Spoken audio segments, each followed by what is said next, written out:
The Laurie Savage pie van. I'll have to rewatch that. Yeah, no, it doesn't age well, Pete. I'm not going to lie. So at number 5, I've got the Mighty Ducks trilogy. So That's fair. Whenever I'm horribly sick, it's my go-to. It's comforting. It has so many plot holes, but it's just great. Like a team. Okay, I'm not going to use a local team because it's too easy, but say North Melbourne, right?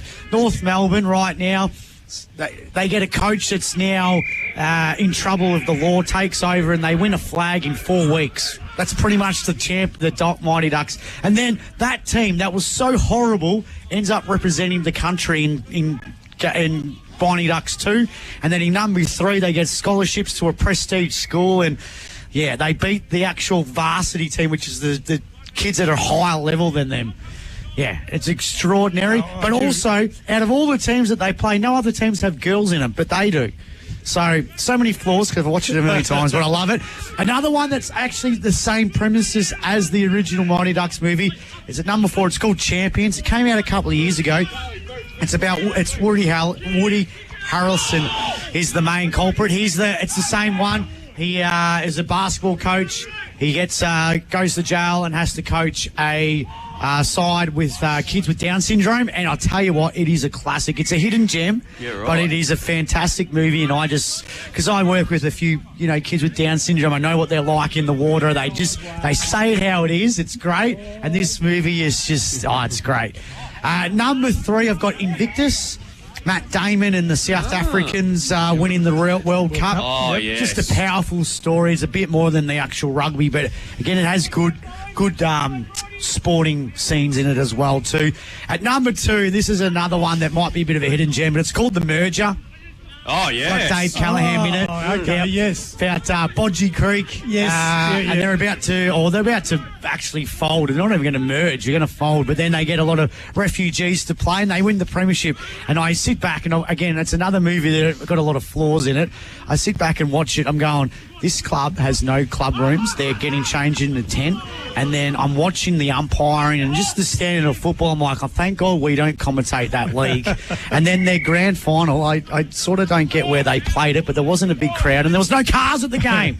So many flaws, but great movie. And at number 1, my favourite sporting movie of all time. It's a very powerful movie. It's got one of the best actors of all time, Denzel Washington, in it. It's also got Ryan Gosling in it as well, very young. Yes. Ryan Gosling, yeah. Remember the Titans. Just a very powerful movie. Again, some of the sporting action in it is just great. The wet weather scenes is really good as well too. And there's my top 5, boys. Now I've asked you guys to be involved, and AJ's actually done a top 5 as well. I was very impressed because AJ's not a movie guy. He's more of a listening to music in the dark sort of I pretty much nature. am. But AJ, what are yours? Yeah, so my 5 greatest sporting movies, I'll start from 5 to 1. Number 5, Maxie, you just mentioned it. Remember the Titans. Gee, you got better 4 movies than that, surely. Well, number 4, Raging Bull with Robert De Niro. Pete, Okay. you remember that? Yeah, I do. Classic. Number 3, I don't know that Maxie would call this a sport, Drew, but The Wrestler with Mickey Rourke. Oh, yeah, no, good. Yeah, so Even though it's fake, but number 2. Now, being here at the footy today, I had the classic Pete the Club. About Collingwood. Oh, yes. Club. Yeah, it didn't get a mention because of the fact it was based around Collingwood. Right, okay, yeah. Question number 1. You mentioned the Rocky series of movies, Maxie. I've stipulated Rocky 3 because, of course, Hulk Hogan passing away this week. Yeah, rest in peace, the Hulkster. Yeah, so Rocky 3, number 1 for me, yeah. Who are you, Pete? What's your favourite sporting movies? Yeah, I've got a few. You've already named a few of them, but a couple that I really enjoyed, in no particular order, but Blades of Glory. The ice skating one. That was a very... I have a great story about that. I went and saw that the night that, Geelong played Collingwood that day. We bet them. It was 10 wins in a row in our famous 2007 year. And we're going to see that movie at Crown. And I saw Mark Thompson with 2 girls around his shoulders. And I said, good win today, Bomber. And he goes, yep, off to celebrate. The old Bomber Thompson, eh? Yeah, and he peaked his coaching powers, 10 in a row. And that's what he was doing. But no, great movie. Yeah, He was loving life. There was then, something Bomber. different, wasn't it? Yeah, it was. What else have you got, Pete? And on the same theme, Dodgeball. That was another classic comedy. I've seen that about 25 Now, times. they're making a sequel to that. Are they really? Oh, okay. Yeah, right. And Not very much. I had the longest yard as a serious film. Longest I really, Yard. I really Which enjoyed one? That one. The Ryan Reynolds one or the Adam Sandler one? The Adam Sandler. Sandler one with Stone Oh, Cold not Steve Ryan, Austin in it. Burt Reynolds. Burt Burt Reynolds, Burt Reynolds. But he was in both, wasn't he? And then one from the old days, The Champ. I don't Champ. know if you remember yeah, that. yeah. John Boyd. That was Okay. a boxing movie. And then for my number one, I've gone a trilogy. Yeah. So a trilogy, and it's the first one was a really good film. The second one, not so much. The third one was outstanding, and that's Sound the Alarm. It was a story about Richmond's win in the 2020.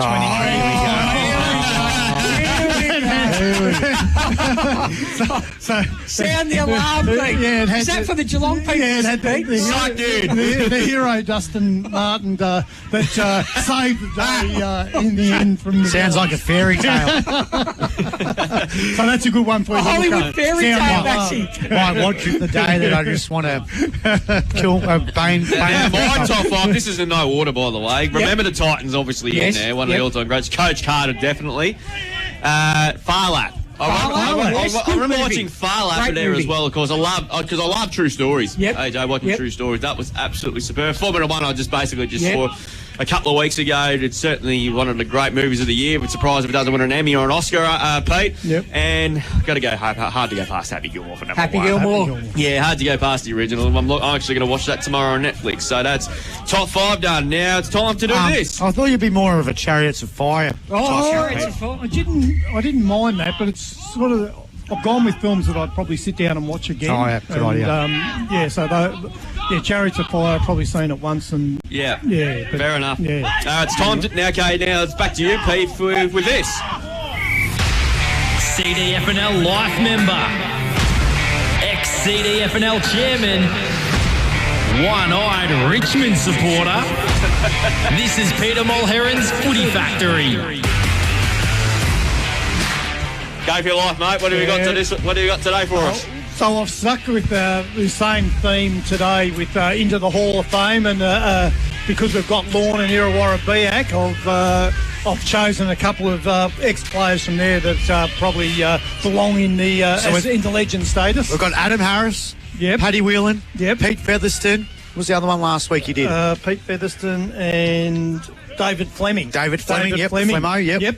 So today I'm going to add Khan Beckett. What a player. Two-time league best and fairest. Played a bit of footy down at Otway, but he was just a silky skill, just a beautiful player to watch, wasn't he? Yep, Khan sensational. Beckett. Yeah, so I'm glad you agree with that one. Holds the record of most disposals in a CDFNL live game, 45. That was equalled last week. There you go. So, He was a player that could play deep forward, Yep. could kick you 6 goals, could play in the midfield, get you hard ball, but then at the back end of his career, across the half-back line, and just helped set up the young Irrewarra Beeac side, sort of building up the ladder. Yeah, he did, yeah. I reckon he could still play today. He looks fit enough to play. absolutely, yeah. One of the, I guess, the devastating things was in the 2015 grand final against Simpson. He got injured early in that grand final. Would have been interesting to see how he played that day, because was it three-quarter time, Drew? They were within a goal. Yeah, that's right. They had 3 a Khan points, I think Beckett. it was, They had a Khan Beckett in that last quarter. Things might have been different. Simpson might have not have gone back to back. Yeah, and then the other player I've gone with is Peter Hickey's favourite, Mark Chip McCormick. Chip. Hey, he's a great player. He was a two-time league best and fairest, 2017, 2018. So just on him, Pete, so Charlie McCutton broke the marks record on CDFNL Live last year with 19. Before that, it was actually Chip with 17. Yeah. So how good is that for a tall ruckman? 17 marks, shows you how good he was. But he really influenced games, He didn't he? did, Chippy was just all over the ground, and his dominance in the ruck is really a successful era for I think he's one of his best assets for a guy that was that tall that can win a tap out. His ground level work was sensational. He could 100%. pick the ball up. Yep. He was like another midfielder. He Like was Dean Cox. Yeah, exactly. I was going to say that. Like Dean Played Cox. like Dean Cox, yeah. And he could run with the footy, used it well, and just an unbelievable great bloke too. Yeah, and he wasn't as quick as we thought because he couldn't run Peter Hickey down that day. So. There's only one person that had a grudge with him. That was our mate Peter Hickey. Yeah, I'm surprised. Even though it was AJ's fault at the time when they It wasn't my fault. Why are you pointing at me? I had nothing to do with You it. can back me up, Drew. No, you're on your own. You can fight your own battles. Drew told me off air it was you. So there's my two legends for the day. Yeah, So, I don't think you had to argue with that there, Pete. I did discover a bit of a siren game, but I was watching the game in the mid-90s during the week. Around the grounds, thanks to Thinkwater, quarter time in the Q Clash up at People First Stadium, and the Gold Coast Suns have kicked more goals already for what they did for the first half last week. 5-1-31 lead the Brisbane Lions 2-3-15. So big game for the Suns. Big game for Brisbane just to keep in touch with that top of the table Collingwood. So we'll keep it up right up to date. That top two, Drew, so important for one of the interstate clubs. 2 home finals on the line. Yeah, And Geelong, who are also should be classed as an interstate club. Obviously, you got the battle, the Sydney Derby. It's called now, and then you got the Q Clash today. You got the Western Derby on after that, and of course you got the showdown tonight in Adelaide. And you got the Cattle Cup. Yeah, that's exactly right. And the Cats. Cattle Cup. If Jeremy Cameron doesn't kick 10, he doesn't deserve to come back to Geelong. Put it that way. Back line, that's for sure. Drew's jumped Have you off. seen North's defence? Drew's jumped off. Only 12 ahead in the Coleman, but we'll put a bit of 10, bit of pressure on him. Yeah, Maxie, you could get a kick in North's back line. Fair dinkum. We'll take a break back to preview round 14 of footy in Netball at the other side of this. It's Irrewarra, Beeac and Lorne. Stay tuned. On Mix FM, this is CDFNL Live. Weekday mornings from 6, it's Mix Brekkie. I just haven't heard of this particular place. It's now the fourth major stop along the Great Ocean Road, closed due to instability, with sites like Lockhart George and the Hatch also off limits. Honestly, he's meant to be a well-respected person that does our news. We can't be continuing playing his stuff. This is no good. Mix Brekkie for McDonald's Colac and Snap Fitness Colac. Mix FM. Red Energy is here to warm up your winter with great value electricity and gas plans perfect for your home. Make the switch today and call Red Energy's Aussie team on 131 806. 100% Australian-owned electricity and gas. That's Red Energy. Eligibility criteria and conditions apply. See redenergy.com.au for details. Nothing beats the sizzle of lamb on the barbecue. Juicy, tender, and packed with flavour. Whether it's a Sunday roast or a midweek feast, lamb is always the right choice for your dinner table. If you're looking for a sizzling career opportunity, Minerva Foods, Colac's largest employer, is hiring. Join the team that brings quality meat to tables worldwide every day. Reach out to the Minerva Foods recruitment team today. For welding you can trust and steelwork built to last, call Leslie Maintenance and Pipe Fitting in Colac.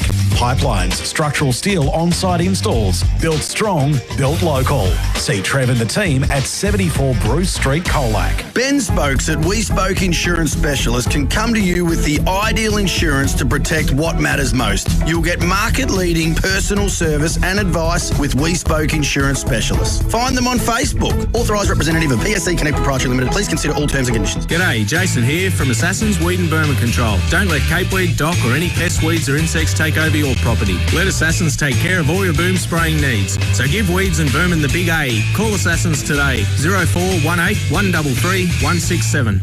Sick of being cold and wet when you're working outside?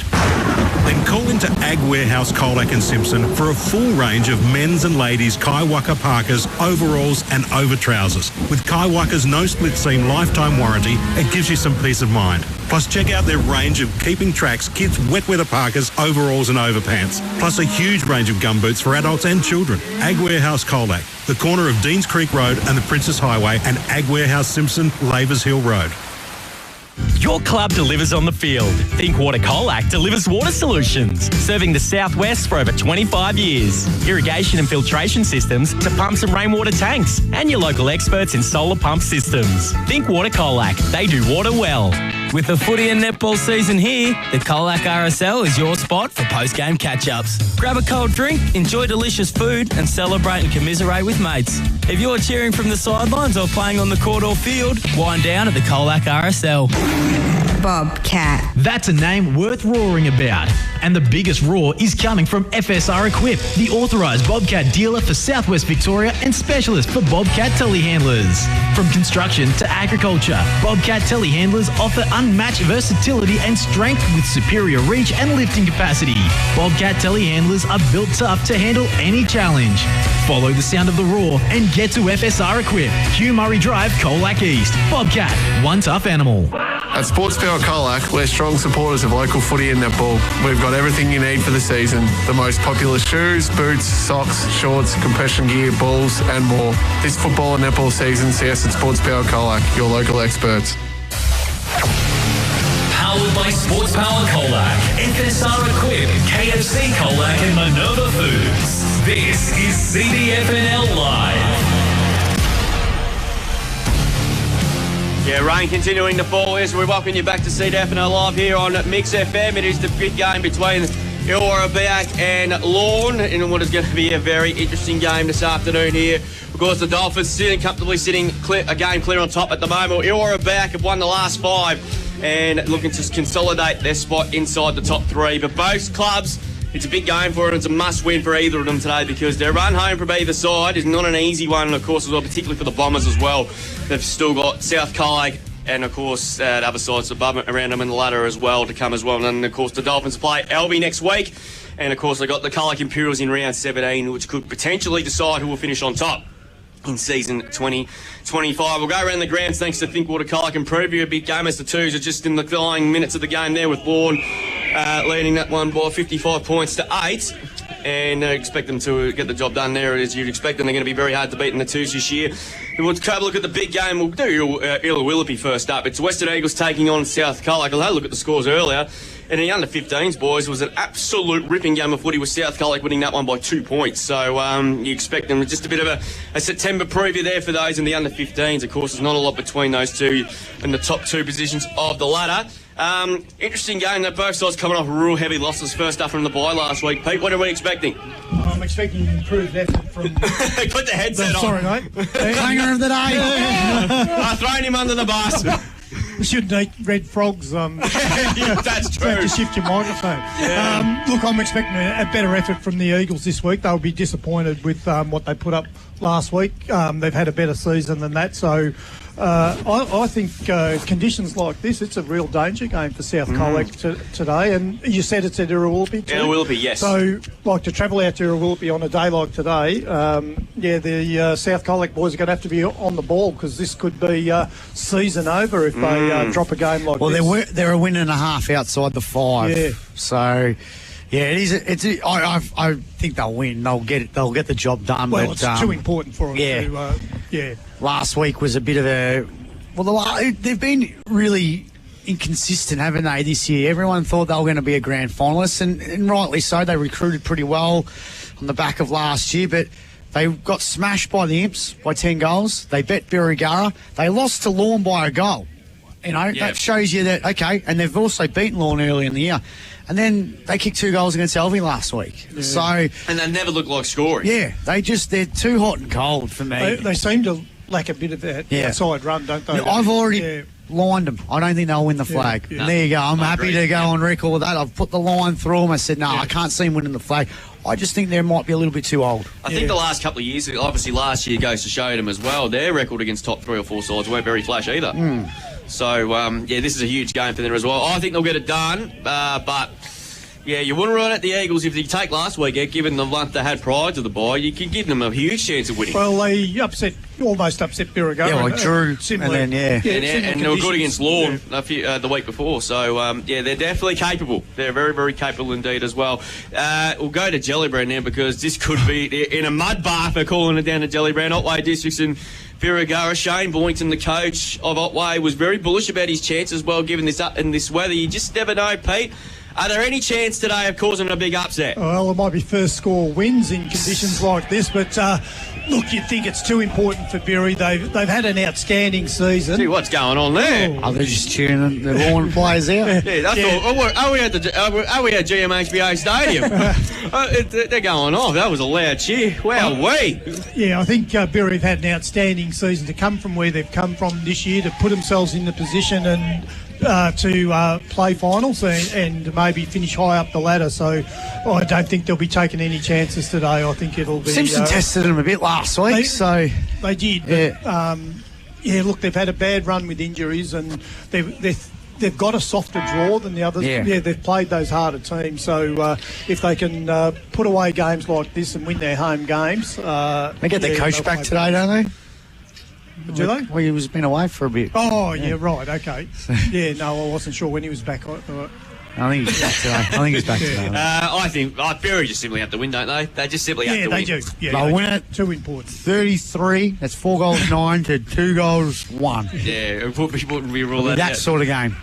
Simpson and Albion, of course, as mentioned at the top of the program, it's been a really difficult week for the Simpson community, of course, with the sad passing of Rowan Johnson, where thoughts go out to the family and everybody involved with the Simpson Football Netball Club as well. So no doubt it would have done it pretty tough during the week, Pete. Oh, yeah, look, it's hard to see the Simpson, coming through something like that and coming out in a day like today. And, yeah, it's going to affect the players, so it's going to be a really tough I always reckon this is if there's ever an easy part, but it's the first game from it. That's the easier game in terms of not recovering, but just still in shock. Yeah. It's the follow up after the funeral and things like that. So I'm expecting the Simpson fired up today. I reckon they're going to give Alvey a bit of a test, but the Swans have just got a lot too much on the plate on the line tonight. Yeah, today it's just too important. I mean, as we've said, it's so tight there at the top of the ladder that one trip up could be the nail in the coffin. I think when Simpson last beat Albion in 2018? 2019. 2019. Yep. So that was the day the guy that sat in front of us from the Lions Club, he got up and he pointed to every one of us. Yes. And then we thought, what have we done? And he gave us a thumbs up. Yeah. I thought we were in trouble. What have we done here? He just got up. He sat there the whole day, didn't move, and he got up, pointed to me, Hick, AJ, and Drew, and he just thumbed us up and he walked off. that was pretty much. And then he wrote a good letter to Mix FM too. Fantastic. Stories we don't know behind the scenes. It's been pretty much similar weather conditions to this, so it makes it interesting as well. And the last game, it's a big day at the Western Oval because it is a premiership reunion, 1995 senior premiership reunion, along with a handful of other premierships. Of course, the Colac Imperials, who are really well placed, have won 10 in a row. And they take on Apollo Bay, who are yet to open their account in 2025. And unfortunately, Pete, I don't think it'll happen today. No, it won't happen today. I mean, Imps are the form team of the competition, 10 in a row. That's a better record than anybody else has put up this year. So they are just running on top of the ground at the moment. And was it 190 to 9 earlier in the year? So it'd be the greatest turnaround in a season. I know Imps did it a few years ago. They lost to Lorne by 120 points and then beat them in the game in the back half of the year. But not going to happen. And I think the wet conditions, the type of team that Imps is, I think the conditions won't worry them. I wouldn't go as far as to say they'd suit them, but it won't worry them, I don't think. Tell you what, just looking at the Lorne side, gee, they're a big. Just look at Hughes, McCartan and Balderas right in front of us. That's going to be the interesting thing today, Pete. Lorne a lot taller than Irrewarra Beeac. How is that going to transition to the conditions? And add Louis Holm and Al Adams to the mix. And even their midfielders. Look at Ed Kerno. The difference with this Lorne team is those big blokes are mobile. Yeah. They can play below their knees. Charlie McCartan's good below his knees. Big Hughesy's even good below his knees. So, look, I don't think it'll be quite as hard for them as maybe, but they're just going to have to rely on getting the ground ball. I reckon it's the same scenario. We were at a game late last year. It was probably about this time of year. We're at South. It was the similar wet conditions. It was Scheisenhausen. It was muddy. It was nearly the stuff up. It was muddy. And we thought, here we go. Here's a chance for South Colac to flex their muscles here and show a bit. And Lorne that day, they put them to the sword. I think they kept South to 2 goals. Yeah, that was probably South. They could have probably actually won by more. They kicked a lot of behinds, and Oscar Coots played a wonderful game that day. But that was the start of probably what built towards their premiership. They end up flexing muscles against a really good contender.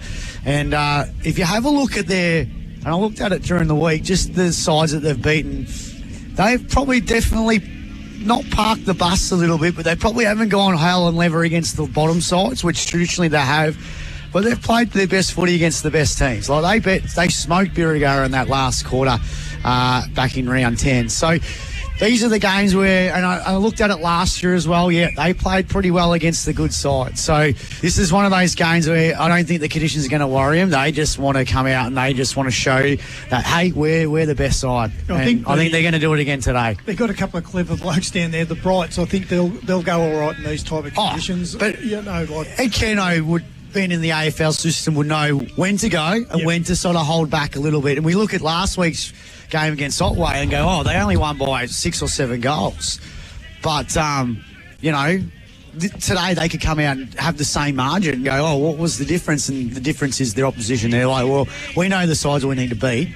We need to beat them well and play well against. And this is going to be today. I feel like they're just like, look at them. Like, they're huge. Yeah, they are big.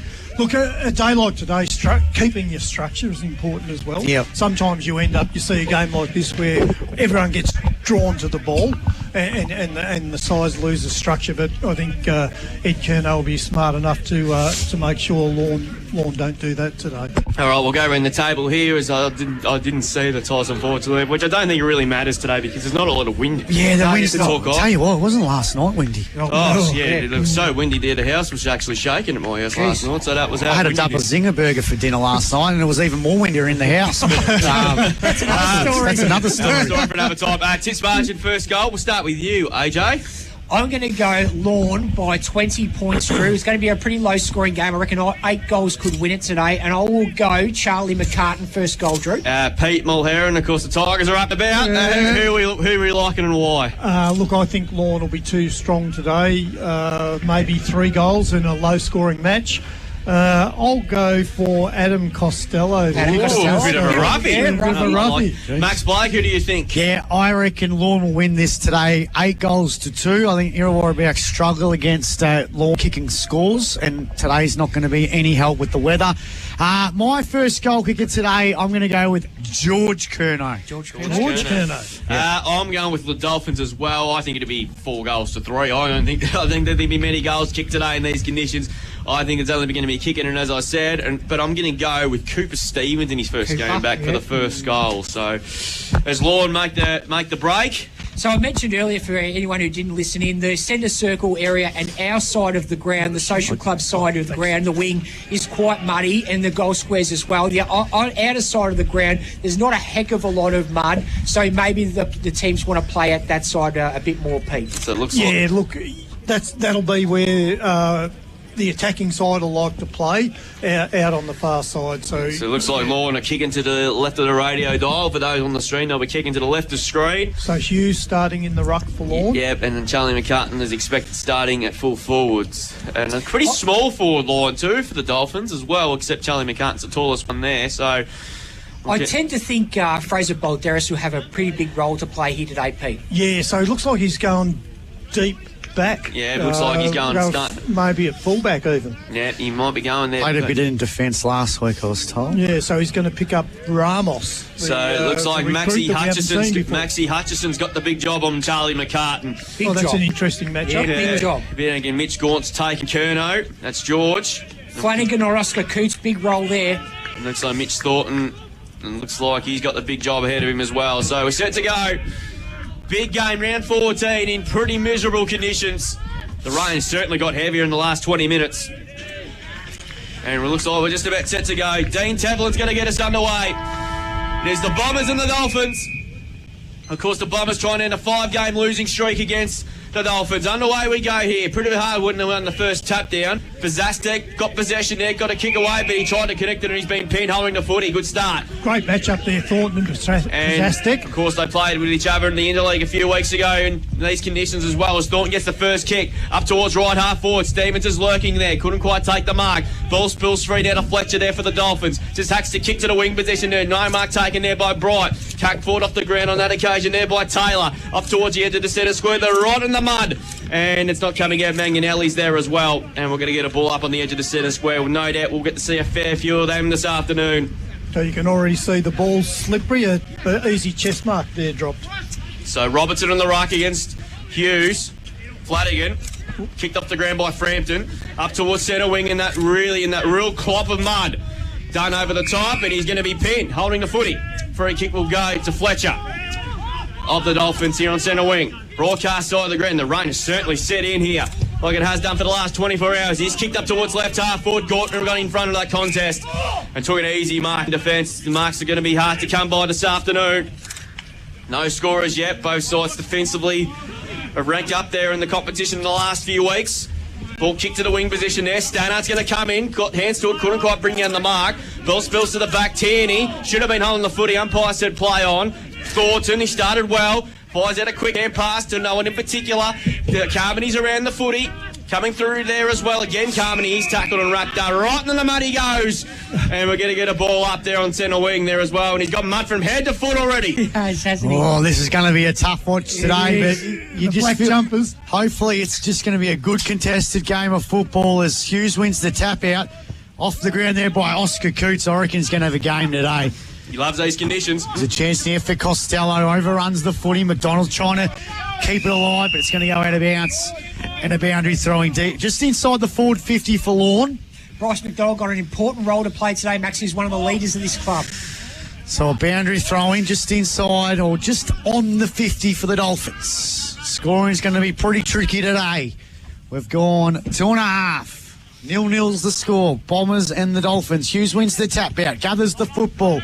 Kick forward. Here's a chance for Oscar Coots. Overruns it. Dill Flanagan's there. Coots though gathers the footy. Bangs it to the left forward pocket. No one can take the mark. Louis Holmer's there. It's gone out of bounds. We spoke about the size difference, Maxie. Oscar Coots able to stand up in the tackle. They're so strong, so big, Pete. Yeah, that's right. And he's copped a hard tag from Flanagan at the moment. I saw similar conditions to this last year when Lorne kept South to just 2 scoring shots with 2 straight goals. Umpire throws it back into play. Hughes wins the tap out again. Costello lurking, Pete. Oh, here we go. McDonald's on ground level. Oh, Pete. Free kick, maybe, Pete. He's got 25-1 on the nose. He's gone for a roughie like Drew's done and paid off. Hughes wins the tap out. Here's a chance. Stonehouse on ground level. Paddy Bright's there as well. Here's Coots. Oh, geez. I tell you what, he's going to have a game today. Loves these conditions, Oscar. You can smell it, can't you, Maxie? And he's already had a pretty good start.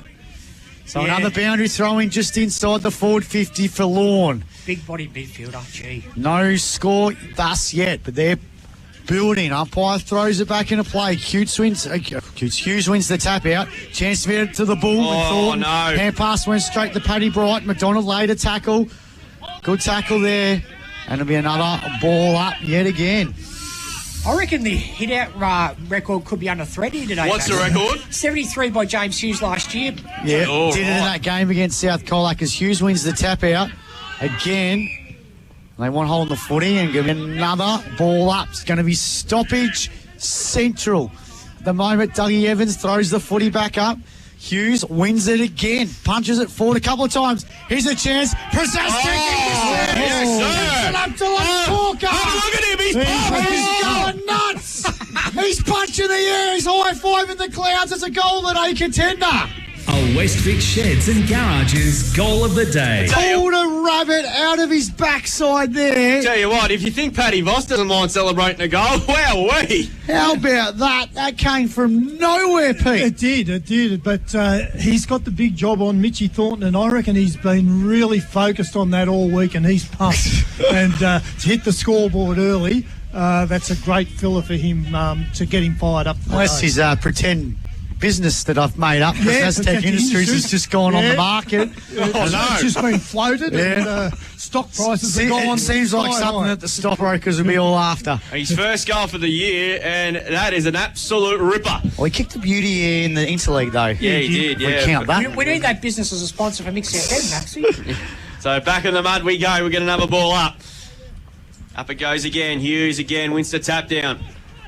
No one can really take clean possession at the moment. Carvity comes up to meet. He'd ever run the football.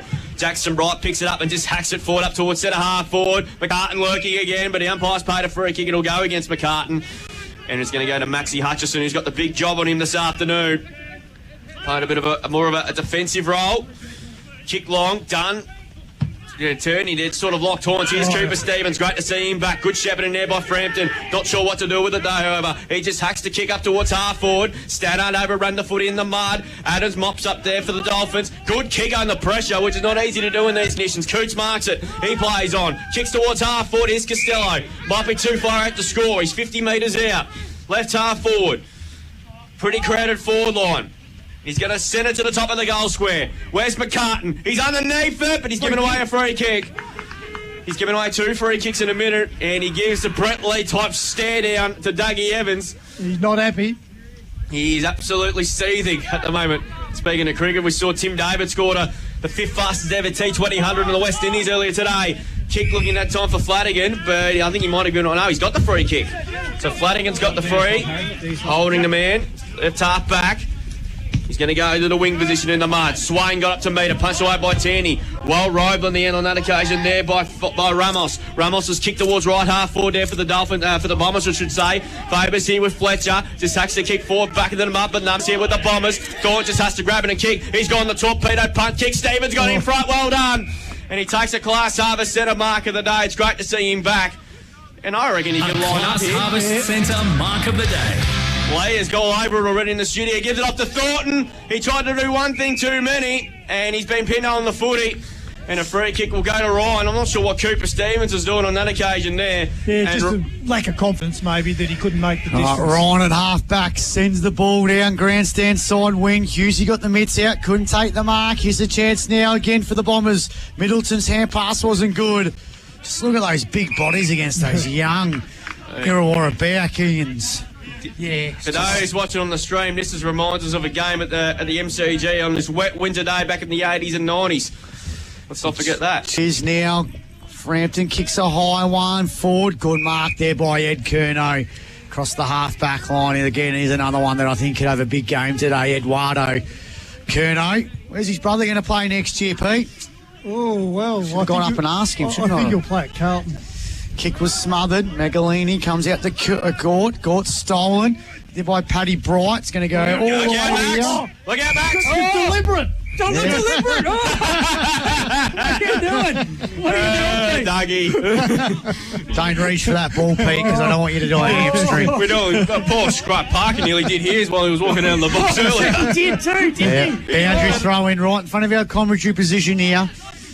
You nearly went you know what over you know what. So Robertson up against Hughes. Hughes wins the tap out. Comes out to Coots, kicks it off the ground. Ball sort of stomps in the mud. Big crunchy play. Stannard was a part of that hit. And it'll be another ball up yet again. Those numbers are going to disappear on us. They are. Prozaztek's lost his number 3. It's covered in mud. Hughes grabs it out of the ruck. Kick was smothered. Oh.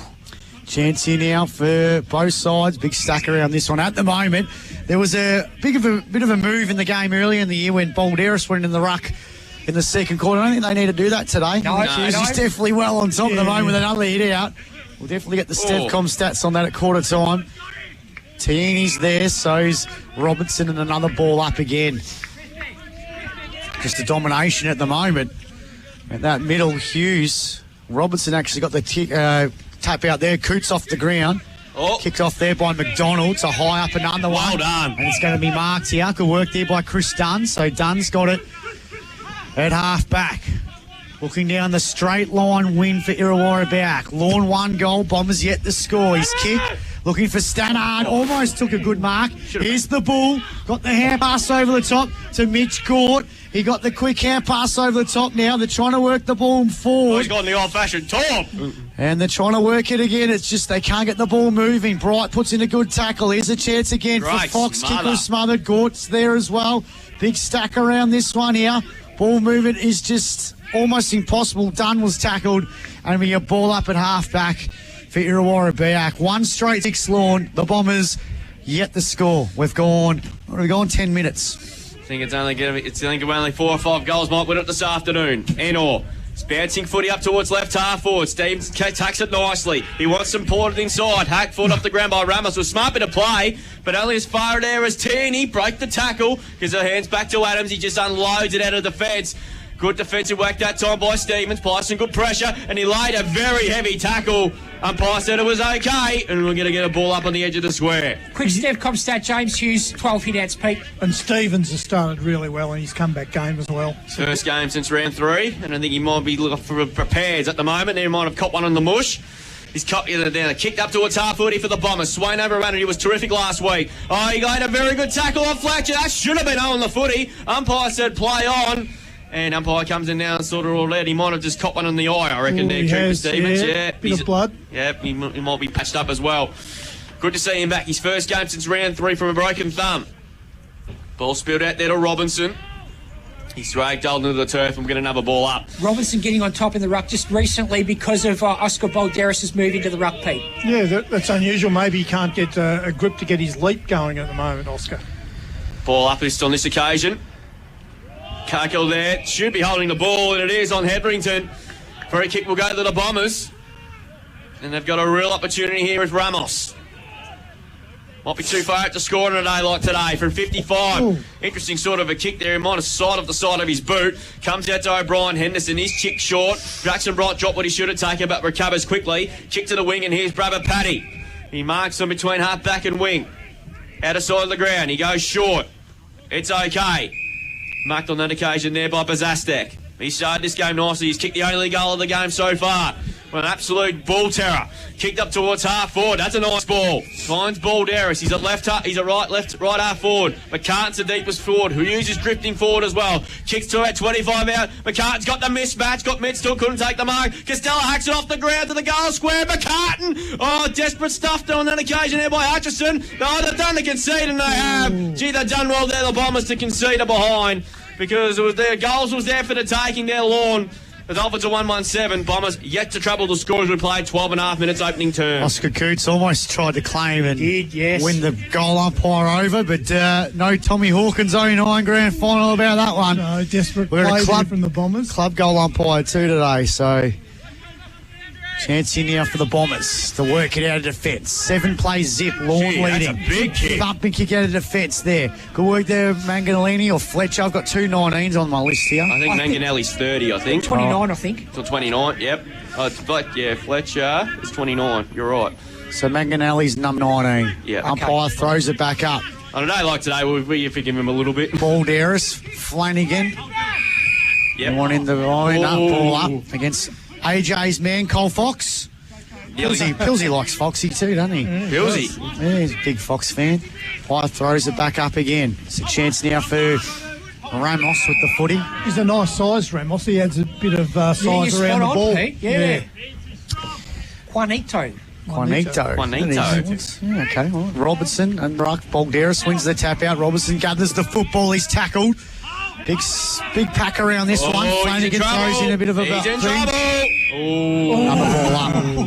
Yeah, I thought so. What about the strut from Dean Tevlin? He's right in front of in the long sleeve. Yeah, in the long sleeve with the strut. All that going on for him today. Kicked off the ground again by Middleton for Lorne. Here's a chance now again for Hetherington. Got the hand pass out back to Middleton. Great tackle. They wanted holding the footy or holding the man. He's still Flanagan. He's tackled again by Hetherington. Yeah. He's in a bit possessed at the moment. Free kick. And it's going to be a free kick to Dill Flanagan. He was tackled or dumped. I felt this ground shake from here. He hit the ground that hard. You sure that was the ground shake? That's a civil chair. So Flanagan now half back. The Dolphins standing tall for the time being. Robertson went well. It should be a mark, and it is. He's on centre wing. He started this game nicely. Bailey Robertson, only playing a handful of senior games. He's kicked long. Good contest provided that time. I think that might have been done. Ball still in dispute. Coming through on that occasion there was Middleton. That was the Lorne version. That was Jesse. There's a few Middletons running out there this afternoon. We'll get a ball up. Yeah, there's a couple for the Bombers. Ball up now. Robinson. Got Blake. Yep. Of course, we saw Ashton played a few senior games in recent times. Middleton tackled. Thought they would have got a free kick there, but nothing doing. They just don't look like they're going to score, Pete, do they? Irrewarra Beeac. They can't even get it deep inside their forward 50, can they? Ball thrown up. Stannard doing the ruck work. Well trapped by Toby Middleton. Hacked ball nicely. Trapped well. Balderas. He's immediately tackled by Thornton. And we're going to ball up, and he just lets you know about it. Bond wasn't one of those sides. We've seen it on a few occasions. They did it early in the year against South Colac. They only had, a goal or two up to three-quarter time, but they can flick the switch and kick a few here. Yeah, they can explode, can't they? Coots, dispossessed. Coming through on that occasion now was Taylor.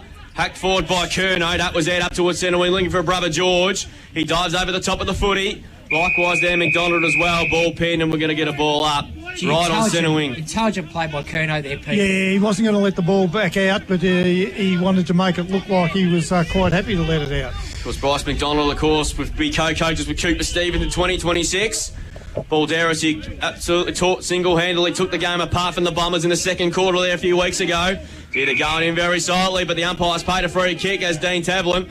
And it'll go to Fox of Lorne at centre wing here. Right around the real green patch there as well, which is not too many at the moment here. Coots got in front, likewise McCartan got one around the ear. McDonald got one high, surely. Umpire missed it somehow, and we're going to get a ball up on centre right near it. We're right near our broadcast position here. It's 1-1-7 to no score. Corey Bazastic, the only goal kicker so far, and it's going to be another blood raw. I think there's going to be a few of them this afternoon. In fact, it's going to be Balderas. What I'm liking about this game so far, Pete, is all the players on our side of the ground. It is.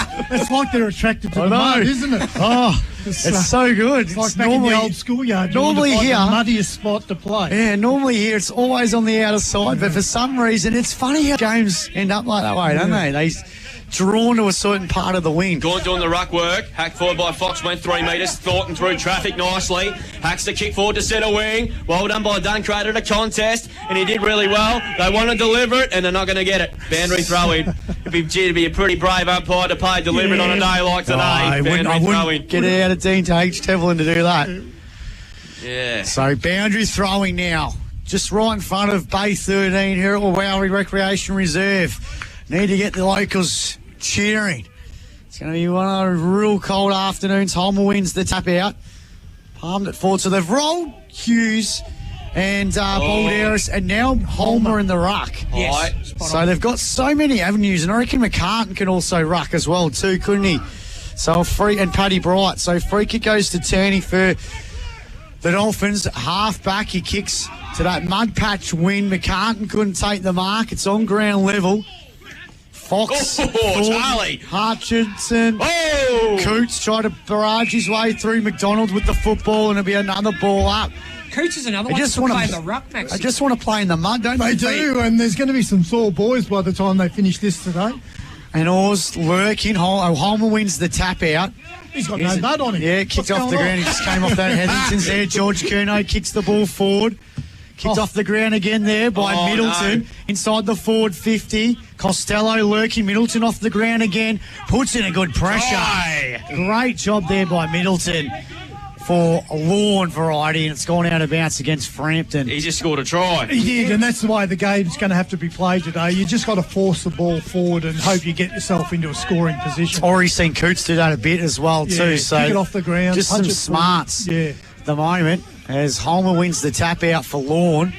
Here's a chance now for Turney. Kicks the ball inside the forward 50. Homer picks it up. He kicks it really high up and under. Almost hit the plane coming through. No one can take the mark over the head. Hutchinson's there as well. Picked up here. Coots. It was Hughes had a flying shot behind. And 1 point to the Dolphins. They go to 1-2-8 on the Greg Allen Farm Machinery scoreboard. Irrewarra back yet the score. We've gone 19 minutes in this opening quarter. Well, one thing's for certain here, it's cold, it's wet, and no wind, which is very rare here at Wowie Recreation Reserve. I've got the shakes at the moment. The breeze is going straight through you. It's going to be the sign of things to come over the next 24 to 48 hours, of course, around the district. Ball kick long. Gee, Fletcher got a nice bit of spring in his step. Couldn't quite, he dodged the ball away. Here's Coots. Just kicked off the ground too. What are you doing? Settle down, Pete. We're going to boundary throw in. Say Tablet won't pay them for sure. We'll go around the grounds thanks to Think Water. Albia 3 straight 18, Simpson 1-2-8. Imps 8 behind. Sleet Apollo Bay 1-1-7. And South Colac 2-4-16. Liberty Eagles 1-1-7. Nothing yet from Jelly Brand. Football's lost, is it, Pete? Nah, it's right next to us. We just got headsets on. If we walk away with the headset, the whole thing comes unstuck. And Oscar Coots is the one to get away with us there. There we go. Boundary throw-in to take place. So Louis Homer's going to do the ruck work here against Gawn. He's still clean too, Louis Homer. Louis Homer's probably the only one that doesn't have I'll tell you the most cleanest player in the history of football soon. I'll let you know. In fact, there's a one for the Bombers here as well. Homer should get a free kick. Caught the biggest shove in the back you'll ever likely to see. Too far out to score from here. Peter Riccardi used to always be nice and clean, and he probably had 30, 40 passes. So Louis going to have a go here. He had 47 seconds. He's going to go from 60. He's got the torpedo runner him. And he launches it. Oh, he didn't quite get all of it anyway. Not going to score, though. And James Hughes decided to cloud him through. So quarter time here, and I don't think it's going to be a very low-scoring afternoon. I think it's going to be one thing's for certain as well. Quarter time, Lorne, the only team that have done the scoring 1-2-8 with a goal from Corey Bazastic. That was an absolute gem. Irrewarra Beeac yet to score. We'll take a break here on CDFNL Live. Back with more after this. On Mix FM, this is CDFNL Live. Book an appraisal with Ray. The Great Wall at Elvie, they can't break him here, South Colac, as Day sends it inside the 450. Oh, good catch. And somehow they have broken it, and there's a mark. That's a good catch. It's Tommy McKenna. Mark Rosevere's there as well. Picks up the football. Here we go. Winds up. He's kicked to the hot spot. That's what he can do. Strange kicks, very high. Not going to make the It didn't. Riddell. It's down for Riddell. Yes. Riddell mops it up like a rover and kicks a goal at a contender. Yes. A Westfitch. Pete, I think Lincoln Dare was interfered with. He was a bit stiff there, I reckon. So play's going on. Keys to Riddell now. Explodes from the contest, 40 metres out, and kicks a ripper out of nowhere. Goal at a contender to real Riddell here. He's 60 metres out. He kicks to the hot spot. It's high. Down it has to come underneath. It's there. Take a ripper. Should be paid. And it will be paid. That was a great mark. He had no heat at the moment. They get out of it through Garner. And Garner hacks to kick. High. Underneath it there. Downer. Good mark by Barrow. And I've been really impressed with him. Packed forward brilliantly by Lincoln Dare to Mulder. Strong! Right grab. He's just starting to rip a... You jinxed him. The old commentator's curse. As Mulder get it up to Strawn. Strawn winds up for 4. Strawn's got 4. Get around Strawn. Goal at a contender. But I know Adam Donahue, he's been superb today in pretty tough circumstances, to be fair. Goes short to Brazzani. He's only equalled it. He's got to get one.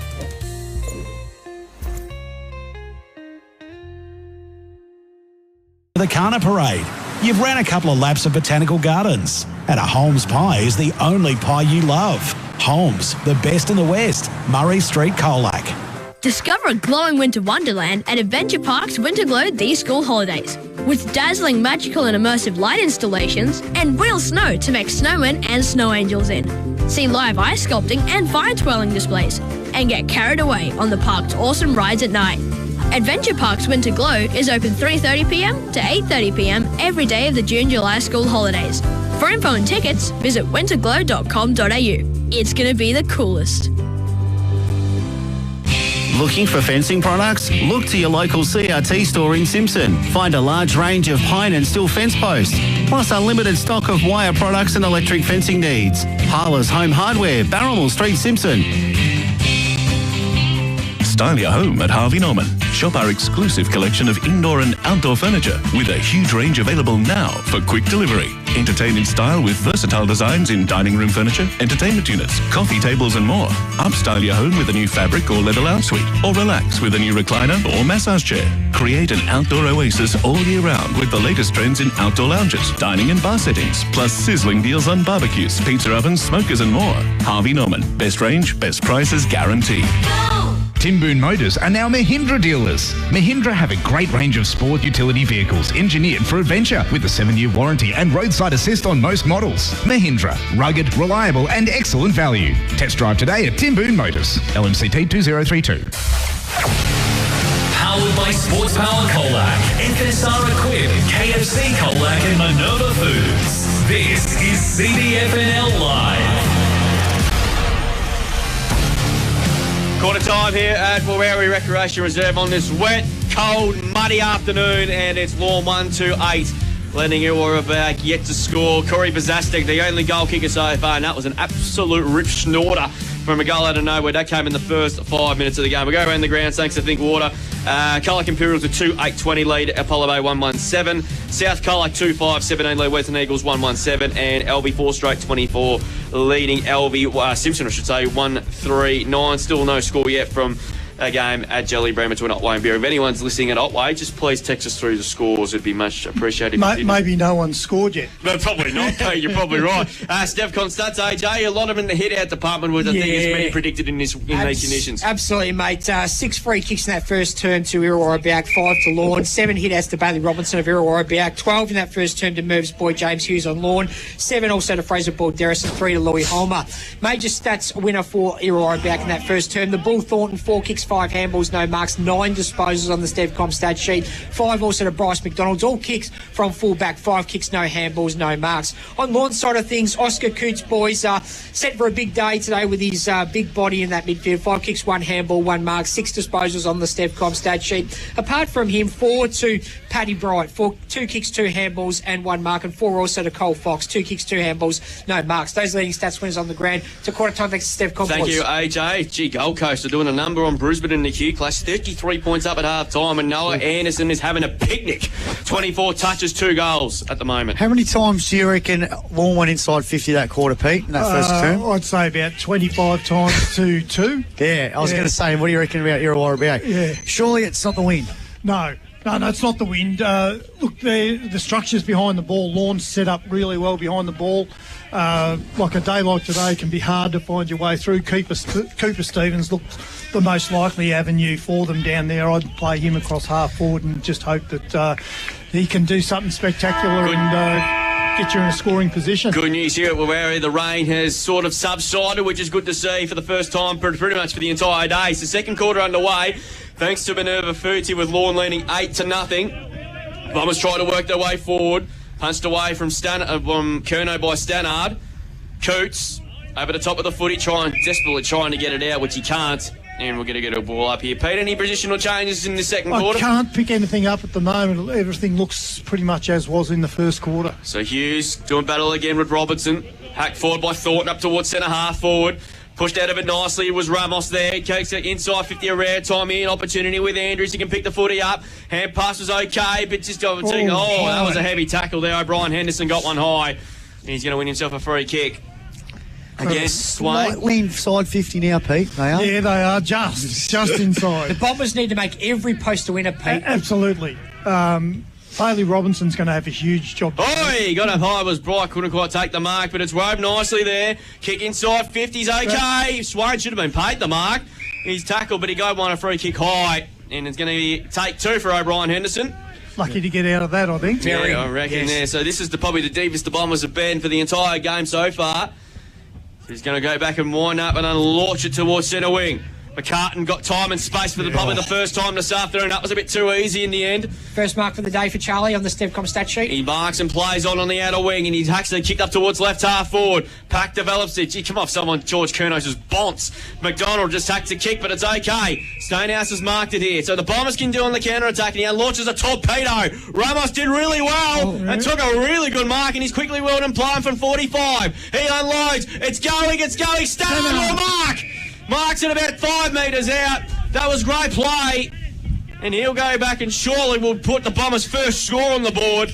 I tell you, Pete, Juanito Ramos looks a player. He has. He's gone forward this quarter. He played a bit on ball in the first quarter, but desperately need to kick this goal because the opportunities are going to be hard to come by. So Stone has kicked 9 goals for the year.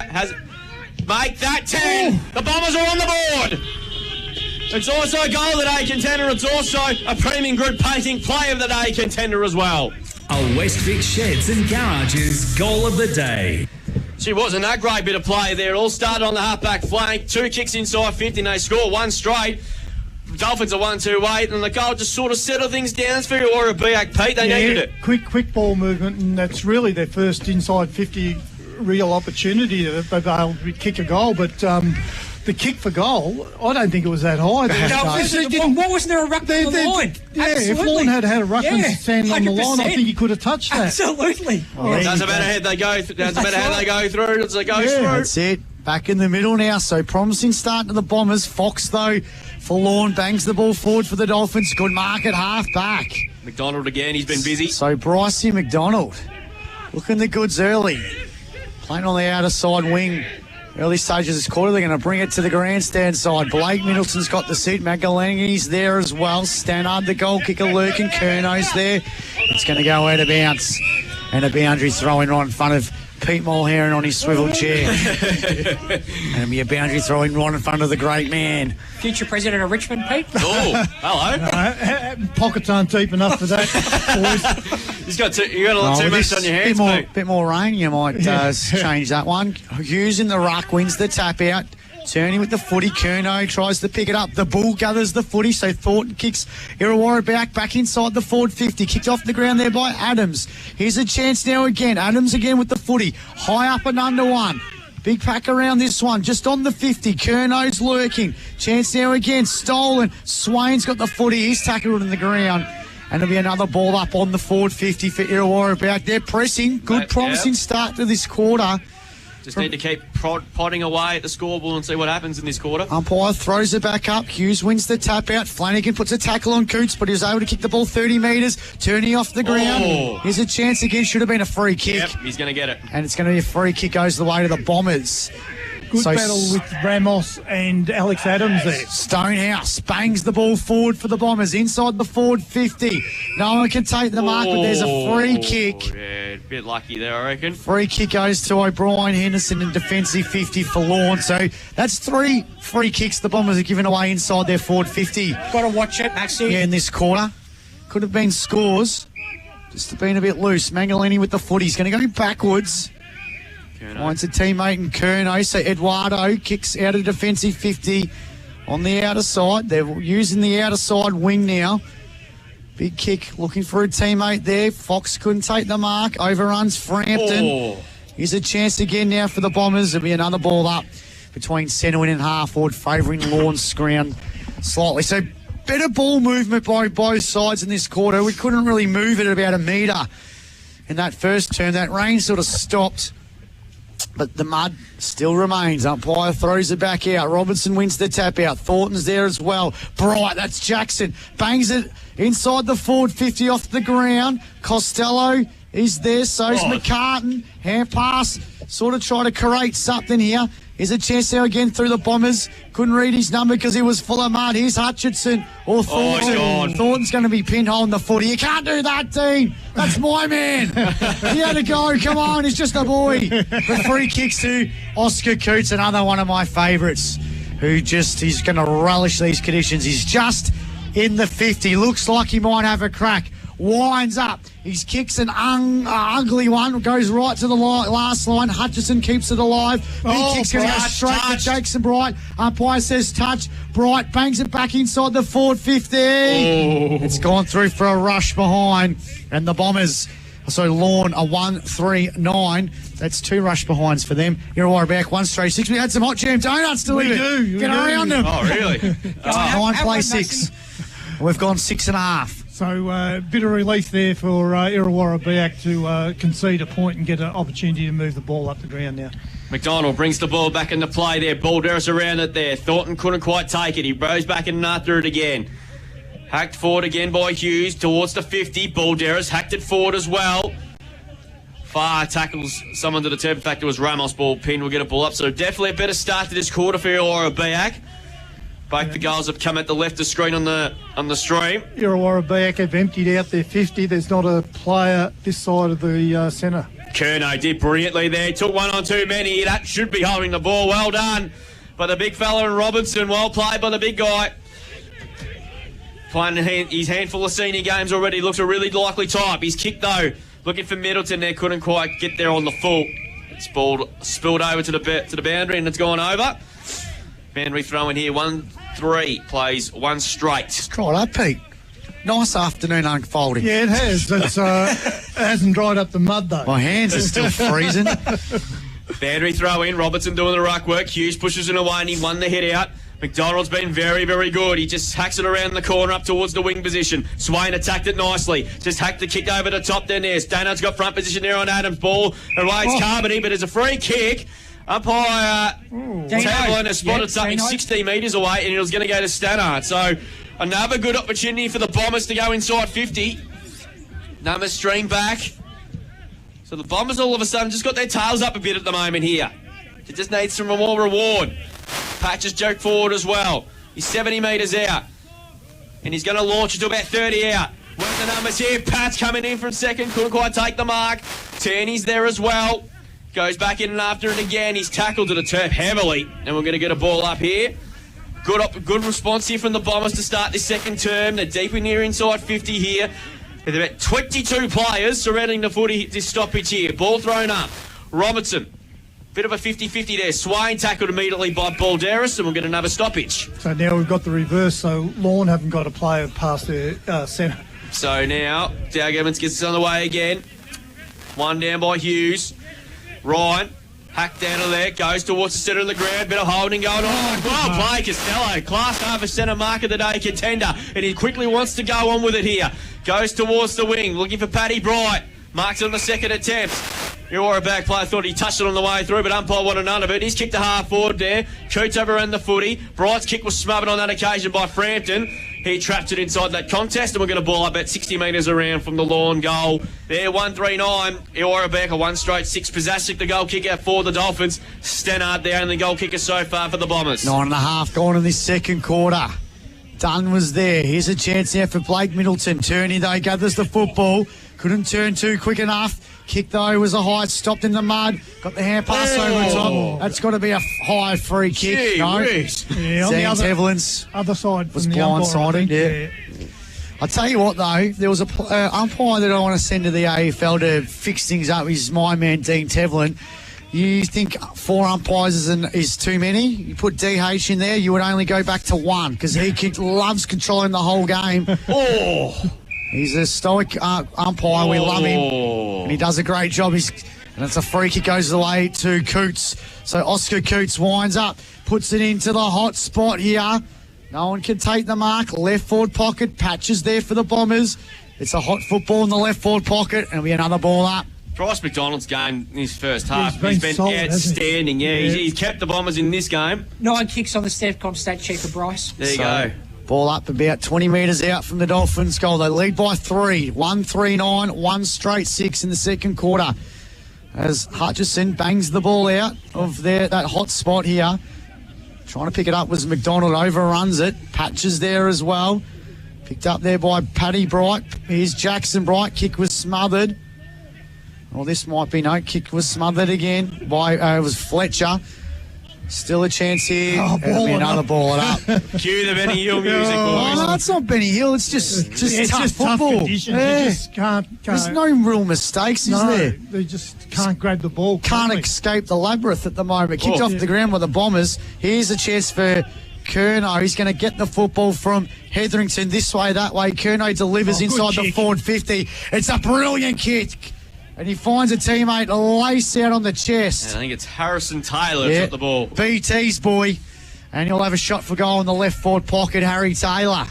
What he's like, his old man kicked a fair few good goals back in the day. Really good goals. Unfortunately for Collingwood.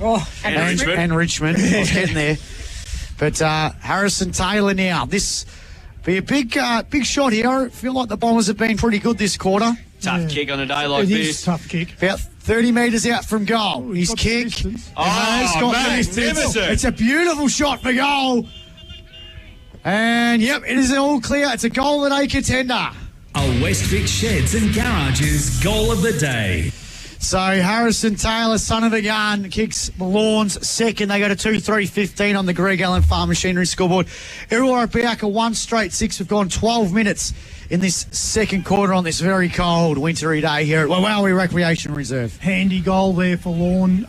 Opportunities are hard to come by, and that was a tough shot, and it was a great kick and a great finish there from young Taylor. So very valuable goal. 2 goals now to 0. BT on the front bar this week too, Drew. Is he? Yes. I'm looking forward to that. Around the grounds, thanks to Thinkwater. Albia 4-24, Simpson 1-5-11. Imps have snuck away there, 5-9-39 to Bay, 2-3-15.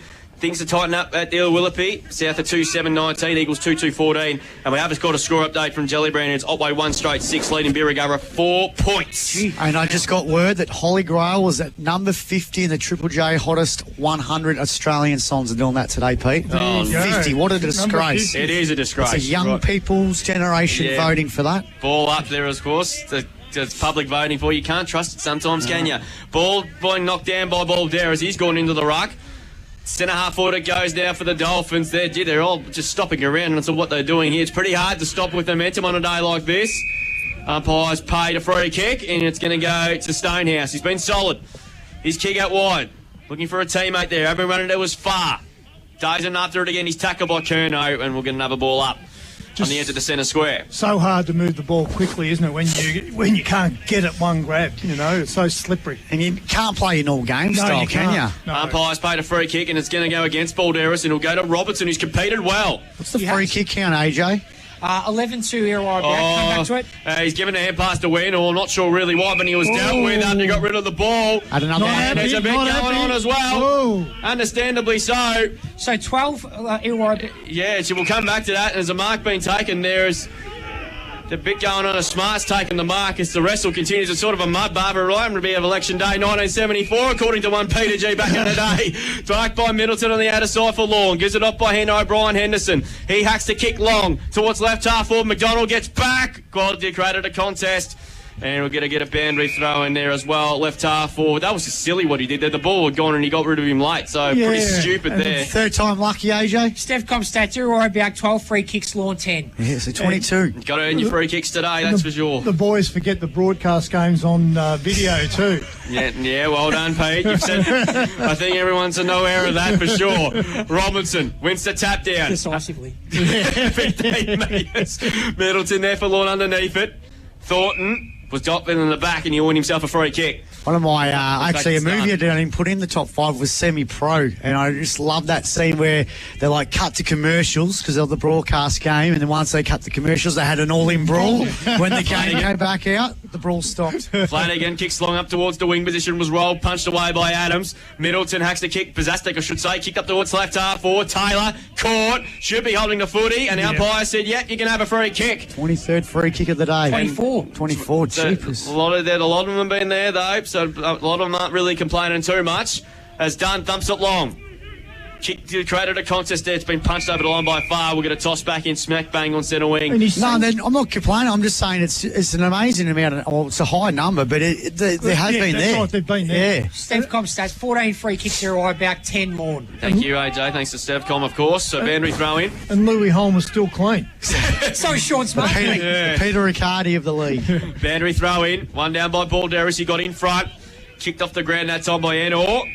Hacked towards the boundary and it's gone over. There was a game when Geelong played Fremantle and the whole ground was just mud. Peter Riccardi played good. He's played really well, but he was just still white. Of course. Still had the white. You could tell the white hoops and the blue hoops. It takes a special clean ability, doesn't it? It does, yeah.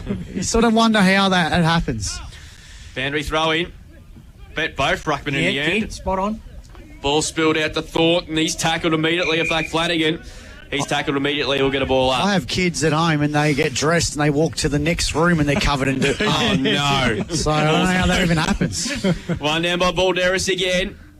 Coming through that occasion there was Middleton. Hacked forward by Coots of the Dolphins up towards left half forward. McDonald again created a contest, but the Dolphins showed in numbers. Costello hacking kick. McCartan's underneath it. And he's got it. Marks at 25 metres out. Class Harbour set a mark of the day. Nothing like Maxie Hutchinson did it. Everything right. But McCartan was just the class of player that he is. He was just way too good for him there in the end. Stevcom stats, Pete, Charlie McCartan, 2 marks. 2 marks, and it took a couple of grabs to pull that in as well. So, this will be an interesting kick. He should kick this. From 22 goals for the year for Charlie McCartan. Had a stint in the VFL at the Cats this year. Lines back and gun barrel straight. He's a star, Charlie McCartan. It's great to see him back in the league. And the Dolphins have snuck away yet again. They go to 3-3-21 on the Greg Allen Farm Machinery scoreboard. Irrewarra Beeac 1 straight 6. Pete, did I hear Charlie McCartan's available for September? Is that true? Yep. Yes, it is true. Yep. Good. That which is great news. It makes sense because if he plays every game from here on, it's 9 games. Yeah, it's AFL Victoria rule. You've got to play more than 12 at at VFL level, and he hasn't played 12. Yeah. So even that, if he plays 9 games at Lorne, he should just be able to play. Yeah. Well, that's half a year, so that's good. That's a vital goal there for Lorne. The 3 goals to zip at the moment. It's 3 goals to 1. Oh, to 1. Oh, Yeah, sorry. got Yep, one. sorry. Old mate Paul here and at it again. Coots out of the middle, sends the ball forward for the Dolphins. So after probably the first 10 minutes of Irrewarra Beeac trying to get back in this game, they're further down than they were at quarter time. Stonehouse! You are kidding me, Dino. Where's the theatre? And he's going to pay 50. No. What are you doing, Dino? Let him play football. The natives are getting restless, Drew. Oh, my Lord. So if you want to know what happened then, because of all the screaming that just went on the box, Nick Stonehouse tapped the ball towards the boundary. It was a hard one, and it's a slippery slope at the moment. Called it deliberate, and then I guess a bit of back chat. Now it's 50, and it's a shot for goal for the Dolphins. I've seen 10 of them of the same thing all day, and now all of a sudden they pay one. That is just That's inconsistent as absolute best. So Lorne absolutely flexing their muscles in this second quarter like they did early in the year. Back on that sunny day at Lorne. He's missed. He's kicked it behind. But yeah, remember that day? Actually, come to think of it, that was a beautiful day down at Lorne. It was about 16, 17 degrees. We're getting sunshine, and the complete opposite today. 3-4-22, the Dolphins. Irrewarra back, 1 straight 6. We've gone 19 minutes in this second quarter. Gee, the games are going quick. The quarters. Lucky Hickey's not here. Imagine if he was. McDonald thumps the ball out of defence. Almost a mark there by George Kerno. Gort there with the tackle. Palmer at full was Coots, kicked it forward. Hetherington, he kicks it off the ground. Hetherington gathers the football again. Coots is there as well. And it's going to be a ball up, left half forward for the Dolphins. Chicken in danger, miss there. Yeah, I think and he let Dino know about it too, the Irrewarra Beeac player. Umpire ball it back up, just at half forward for the Dolphins. Balderas wins the tap out, went straight to Bright. Bright's kick was smothered. Oh, no. Trying to pick up the football with Stonehouse. Somehow there's a snap. It's a behind for the Dolphins. McCartan's a behind. So 1 goal 2 for the great Charlie McCartan. And they go now to 3 goals. 5-23. Irrewarra back 1 straight 6. We're in the time on. 20 minutes in this second quarter on Mix FM. So Hutchison, deep in defence. Just hacks the kick long, but he's pressured as he kick, and Cooch should mark it for Lorne, and he does. Yeah. So Cooch is 55 metres out. He's got players in the forward pocket, and he's found a target again. And I think it's Middleton or Taylor. And it's Diz Taylor who's starting to get into this game in his second term, but this is a tough kick. It is. He's left him a bit of work to do. Maybe he might have been better off going directly towards goal there than into the pocket. He'll kick for about 35, but he's about 2 in from the boundary by the time he kicks this, I reckon. With half-time looming. Comes in as Harry Taylor. From 35. Kick looks okay. It's just going to fall short by a metre or so. McCartan somehow has marked it. He just read it well like anybody, and he's going to go back and kick his second. And the Dolphins all of a sudden open up a big lead at before half-time. That was probably a little bit too easy in the end. It was, and it was Bright that actually flew across the front of the pack, and I think the Irrewarra Beeac defenders thought he was going to be the As mark. Charlie McCartan kicks a goal, and it's going onto the Princess Highway. That ball's not coming back for a little while yet. 4-5-29 to 1 straight 6. Greg Allen Farm Machinery scoreboard, and he becomes the game's first multiple goal kicker. Be interesting to see where they use him on the central, Pete. Will he be the forward, or will he go down back? Because he's so good across half-back last year. Yeah. He was the great wall of Charlie McCartan. They couldn't stop him, couldn't get around him, but it looks like now he's been utilised as a forward, and he's such a big focal point. I guess with BVH to come back, I guess he got this massive decision to make, don't you? Well, he's just got so much. It does. He's got so much flexibility, but the thing that it does is it frees Hughes up to really play full time in the ruck, doesn't it? Gee, I just checked the score in the Q Clash. Gold Coast dropped by 57 points, nearly three-quarter time. That is a smacking. The dimmer effect, Pete. Just Steph Cox stats, boys. Oscar Coots 8 kicks this quarter. Going to feel that maybe Gold Coast were just priming themselves, and that's why they didn't play well last week. So back in the middle, Lorne are flexing their muscles. As I said in pre-game, I had this feeling that today this will be the day where they just flex their muscle against a good opponent. Here's a chance now. The Bombers just can't get it past centre. without any sort of ease as Dylan Flanagan kicks the ball forward. Oh. Couldn't take the mark was Andrews, picked up here by the clean-cut Louis Holmes. That's the winner. Off the ground. That's the winner. Oh! Dougie had a chance. That was more deliberate than the other one. Kicked the ball towards people here, and maybe he thought it was a teammate. We're wearing black, aren't we? Black, oh no, the blue jacket. Blue jacket on. Yeah. Umpire to throw it back into play. 1 straight 6 Irrewarra Beeac, 4-5-29 Lorne. Boundary throwing. Gort in the ruck against Hughes. Hughes wins the tap out. Sean Smart couldn't go to the football, and there's your half-time siren. Lorne flexing their muscles here at Irrewarra Recreation Reserve in the grand final rematch 2.0. Early in the season, they flexed their muscles in that second quarter. They've done it again today with a 3-1 term in what is pretty tricky conditions. 4-5-29, the Dolphins. 1 straight 6 Irrewarra Beeac. We back for the half-time wrap here on Mix FM after the break. On Mix FM, this is CDF. The Great Wall at Elvie, they can't break him here, South Colac, as Day sends it inside the 450. Oh, good catch. And somehow they have broken it, and there's a mark. That's a good catch. It's Tommy McKenna. Mark Rosevere's there as well, picks up the football. Here we go. Winds up. He's kicked to the hot spot. Hey, that's what he can do. Strange kicks, very high. Not going to make the difference. Didn't. Goes down for Riddell. Yes! Riddell mops it up like a rover and kicks a goal at a contender. Yes! A West Vic. I think Lincoln Dare was interfered with. He was a bit stiff there, I reckon. So play's going on. Keys to Riddell now. Explodes from the contest, 40 metres out, and kicks a ripper out of nowhere. Goal at A contender to real Riddell here. He's 60 metres out. He kicks to the hot spot. It's high. Down it has to come underneath. It's there. Take a ripper. Should be paid. And it will be paid. That was a great mark. He had no real heat at the moment. They get out of it through Garner. And Garner hacks to kick. High. Underneath it there. Down. Good mark by Barrow. I've been really impressed with him. Back forward brilliantly by Lincoln Dare to Mulder. Strong! Right grab. He's just starting to rip a... You jinxed him. The old commentator's curse. As Mulder get it up to Strawn. Strawn winds up for 4. Strawn's got 4. Get around Strawn. Goal at A contender. But I know Adam Donahue, he's been superb today in pretty tough circumstances, to be fair. Goes short to Prazzani. He's only equalled it. He's got to get one.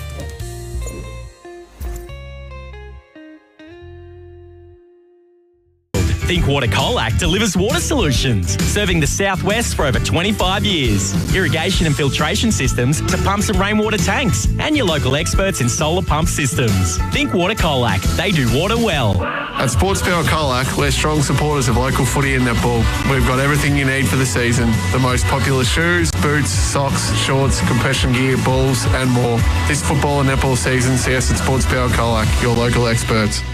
Looking for professional NDIS support in Colac, Geelong or Warrnambool? Southwest Individual Support is here for you. The experienced team assists with support coordination, support work and community activities. southwestindividual.com.au.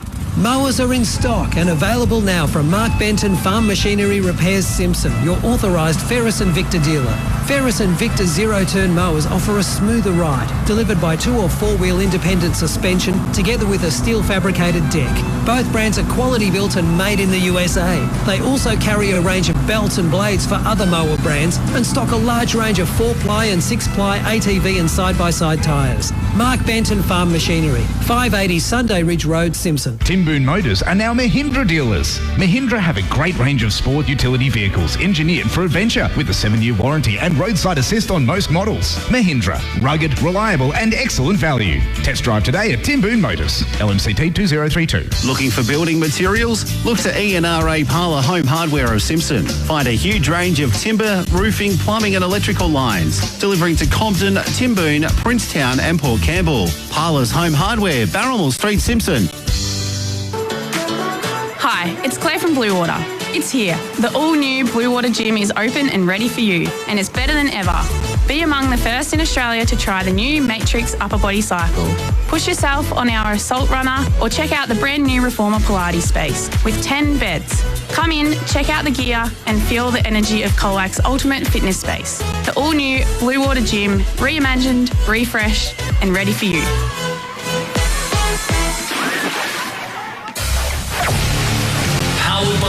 Power Colac, Encasara Quib, KFC Colac and Minerva Foods. This is CDFNL Live. Lorne 4-5-29, lead Irrewarra Beeac 1 straight 6 at half time as we welcome you back to CDFNL Live on this cold, wet and miserable afternoon. But the good news is the rain has stopped for the moment. Probably the best weather we've had for the last 24 hours, I can imagine, after the gusty winds we had yesterday and the sign of things to come and what the weather's shaping over the next 24 to 48 hours in southwest Victoria. Charlie McCartan has 2 goals in that came in that second quarter. We go around the grounds thanks to Think Water. Beeac 1-7-13, lead Otway Districts 2 straight 12. LV 7-2-44, lead Simpson 1-6-12. Imps have snuck away as expected against Apollo Bay, who are putting a good account of themselves. 6-9-45, the Cats lead the Hawks 2-3-15, and South Colac 3-7-25 lead the Western Eagles 2-3-15. In the A-grade Nettle, some tight results. Irrewarra Beeac remain 2 games clear on top at the latter day, defeated Lorne 50-44 in a good game there. Beeac 51. Continue their good run of form. They defeated Otway Districts 40. South Colac 51 defeated the Western Eagles 44. Colac Imperials 75 defeated Apollo Bay 19. And a big game at Simpson there, where of course the Tigers need to win to keep their final hopes alive. Or Albie try to keep the win and keep in touch with the top 3. As it stands at the moment, Simpson lead 20-18. That game's about 5 minutes to go in that second quarter. And, of course, as I mentioned, during the second quarter at this game, the Gold Coast Suns are doing an absolute number on the Brisbane Lions too, by about nearly 10 goals. So that's going to be a big result as it stands right now. Stefcom stats time with AJ Brady. A lot of free kicks, but a lot of them have been there. Yeah, been a big first half, boys. Irrewarra back 14 free kicks in that first half, 11 to Lorne. As far as the hit-outs go, Bailey Robinson has really worked himself into the game for Irrewarra back. 13 hit-outs to half-time. On the Lorne side of things, Fraser Balderas, 13 hit-outs, 23 also to James Hughes, big Mervs boy. As major stats winners for the Irrewarra back side of things, the Bullthorn got a bit quiet in that second term. 6 handballs, no marks, 12 disposals to half-time. 10 also to Bryce McDonald, all kicks, 10 handballs, 10 kicks rather, no handballs and 1 mark. On Lorne's side of things, Oscar Coots, 13 kicks, 1 handball, 2 marks, has been really important in these tricky conditions. Apart from him, looks like a couple on 7. Thomas O'Brien Henderson, 7 kicks, no handballs, no marks. And also Ed Curnow, 5 kicks, 2 handballs, 2 marks. Those leading stats winners on the ground at half-time. Thanks to Stevcon, boys. Thank you, AJ. Pete, we'll cross to you now. The Bombers did okay in the first 10 minutes of that second quarter, but they just couldn't capitalise. And then look at the other end of the last 10 minutes, and Lorne did all the damage on the scoreboard. And in these conditions, 23 points, that's a pretty handy lead to have. Yeah, it is. And Dill Flanagan went off there. He'd had the heavy tag on Oscar Coots, and Coots seemed to get off the chain. Paddy Carmody's gone to him late in the quarter to quieten him down, so it'll be interesting to see whether Flanagan takes that tag back up again in the second half. But probably if Irrewarra get back in this game, they need Thornton and Enor, probably the 2 players that they need to really lift. Bryce McDonald's really kept him in this game by himself. Cooper Stevens, first game back, he looked dangerous early but was a lot quieter in that quarter, so maybe hopefully we'll see a bit more from Cooper in the second half. Yeah, who's your player in the first half? Because it's pretty tough going in these conditions. I think Coots has probably been the player. Coots or McCartan. McCartan's hit the scoreboard, which has been tough to do, but Coots has really given them that drive out of the centre. On a day like today, it's so hard. They get it inside 50, it's so hard to get it back out. It spends a lot of time at either end of the ground. Even when Irrewarra got inside 50, it was hard for Lorne to move the ball back out again because the skill level just isn't there. You can't get a chain of possessions together. So the thing is about the Bombers, you can't fault their effort around the footy in these conditions. Their effort's been good. It's just going inside 50s and then the real number one concern. Yeah, they just haven't been able to join a couple of possessions together to make a movement down the ground. You can see both teams are pushing up towards the ball, so there's a lot of space back there. If you could move the ball quickly and directly, you'd probably get those goals running back with the flight of the ball, but unfortunately with conditions like this they can't get the distance on the kicks, and it's not free-flowing football as we'd like to see. No, it's not. It makes it hard in these conditions though. You sort of everything just sort of your plan during the week just sort of goes out the window if you're a coach. It does. And it's pretty hard for a coach to prepared. And I know they were predicted that this weather would happen last Saturday, so you sort of said, well, Wade Kerno and Ken Park obviously coming in and saying, look, keep the basics simple. Just go get the ball, get looked after, get a free kick, and you win. I think the free kick count states that obvious fact. The thing about Coots, P, he's a 6'2" midfielder. Yes, that's right. So that's so hard to match up on in this league, isn't it? Yeah, no, he's similar size to Thornton, isn't he? Like he's got that power and he's got a lot of help around him too. Where Thornton probably hasn't got the help around him, but it's not beyond the realms of possibility that Lorne mightn't even need to score another goal to win, you know. Well, that's true. With conditions like this and the ball getting heavier and heavier, it's not like the AFL where we've got 10 footballs and they change them over constantly. The ball's going to get more difficult to mark, more difficult to kick. So it's going to be a tough slog for both sides in the second half. And with a lead like this at half time, you'd think Lorne could probably defend it in conditions like this if they need to. 100%. But I would expect they're still going to be on the attack early in the quarter. But be interesting to see how they get through today because they've got a big game to the Dolphins next week. They take on Elby at Red Rock, which will be our broadcast game, and Irrewarra they take on South Carolina, which is a huge game. We could potentially have huge final ramifications on both those sides going forward. We'll quickly go around the ground before we take a break to get back with the second half. Irrewarra 1-7-13 with their nose in front of Otway District's 2 straight 12.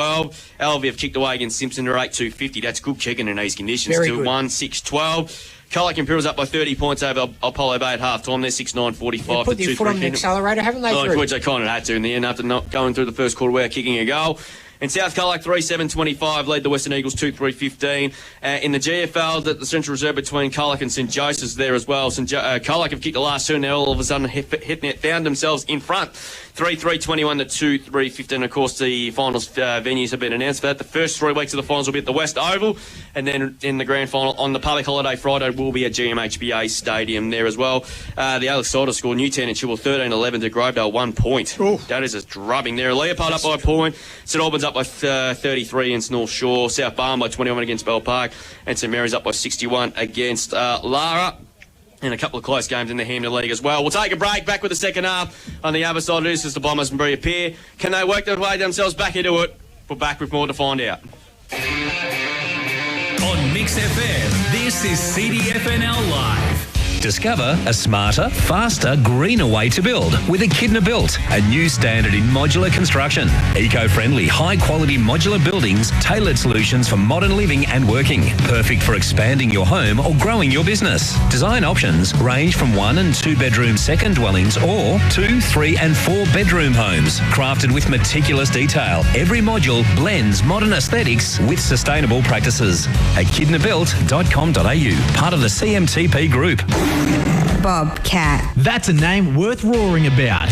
And the biggest roar is coming from FSR Equip, the authorised Bobcat dealer for Southwest Victoria and specialist for Bobcat telehandlers. From construction to agriculture, Bobcat telehandlers offer unmatched versatility and strength with superior reach and lifting capacity. Bobcat telehandlers are built tough to handle any challenge. Follow the sound of the roar and get to FSR Equip, Hugh Murray Drive, Colac East. Bobcat, one tough animal. At Sports Power Colac, we're strong supporters of local footy and netball. We've got everything you need for the season. The most popular shoes, boots, socks, shorts, compression gear, balls and more. This football and netball season, see us at Sports Power Colac, your local experts. With the footy and netball season here, the Colac RSL is your spot for post-game catch-ups. Grab a cold drink, enjoy delicious food and celebrate and commiserate with mates. If you're cheering from the sidelines or playing on the court or field, wind down at the Colac RSL. Ben Spokes at We Spoke Insurance Specialist can come to you with the ideal insurance to protect what matters most. You'll get market-leading personal service and advice with We Spoke Insurance Specialists. Find them on Facebook. Authorised representative of PSC Connect Proprietary Limited. Please consider all terms and conditions. G'day, Jason here from Assassin's Weed and Vermin Control. Don't let capeweed, dock or any pest weeds or insects take over your property. Let Assassins take care of all your boom spraying needs. So give weeds and vermin the big A. Call Assassins today, 0418 133 167. Mowers are in stock and available now from Mark Benton Farm Machinery Repairs Simpson, your authorised Ferris and Victor dealer. Ferris and Victor zero-turn mowers offer a smoother ride, delivered by 2 or 4-wheel independent suspension together with a steel fabricated deck.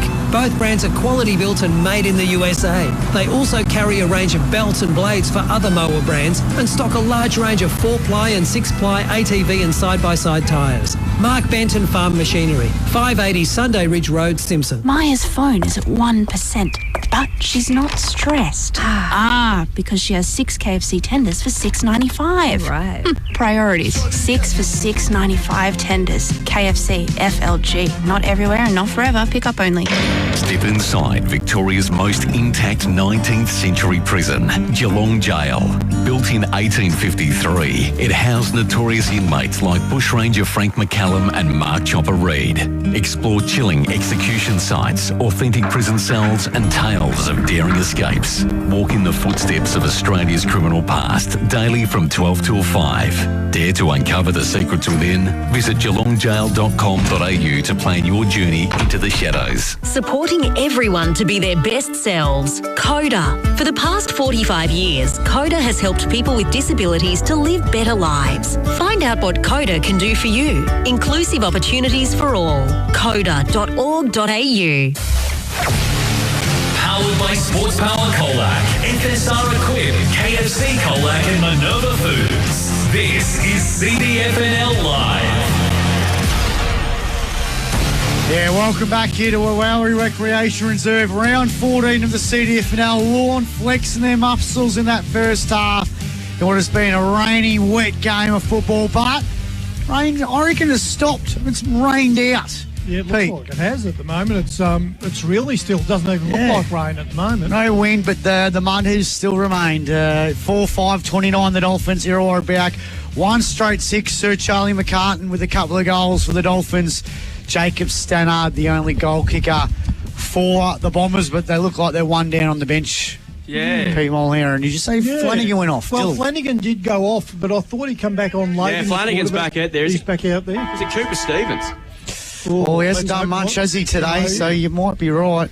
Yeah, I haven't seen him since when he went off with that knock in the first quarter, so I don't know. Well, there you go. So they're one down, and, players are in positions. We're waiting for the umpires. We are, yes. Yeah, they want to get out of the cold. They're taking their time to come out in the ground in position. They want to get out of the cold as quickly as they possibly can. Well, they're the highest possession getters this first half. How many free kicks in that first half, AJ? 25 on the Stepcom stat sheet, plus 150-metre penalty It's maximum. a tough day to umpire with the conditions that they've done it pretty well. There's been some funny free kicks, but I'm going to say 85% of them have been there. But big second up. What can Irrewarra Beeac do, Pete, to get back in this game? They've got to win the territory battle. They've just got to force the ball forward and keep it inside their 50 and hope that they can create a scoring opportunity. But Lorne won the territory battle in that first half. The ball was inside their 50. I'd say 70% of the first half, and the longer it's in there, the more chance you are of scoring. So that's where they need to just to get the ball down there and hold it in there as long as they can. Absolutely staggered this scoreline at People First Stadium. Gold Coast 15-5-95, Brisbane 5-8-38. They've got none of the rain we've got, Drew. 57 points. Ben Long has 4. Noah Anderson, 28 possessions and 2 goals. So Brisbane might have got on for the footy trip. Yeah, that's it. Big result. That'll help Adelaide and Geelong massively from that second position on the ladder, which could with 2 home finals potentially locked in. But third quarter underway here. What can the Bombers do? As Flanagan immediately tackled by 2 Dolphins, and we'll get a ball up here. It came from the clouds in similar conditions against South Colac earlier the year. I think they'd only kicked 1 goal, I think, for 3/4 time, hadn't they? As Robertson lays a heavy tackle, but the Dolphins come away with Coots. Got the kick away just. Ball kicked long up towards the wing position. It's just going to stay in the mud. Flanagan did well there, create some pressure there on Tierney. We get a boundary throw in on right near Irrewarra Beeac coach's box.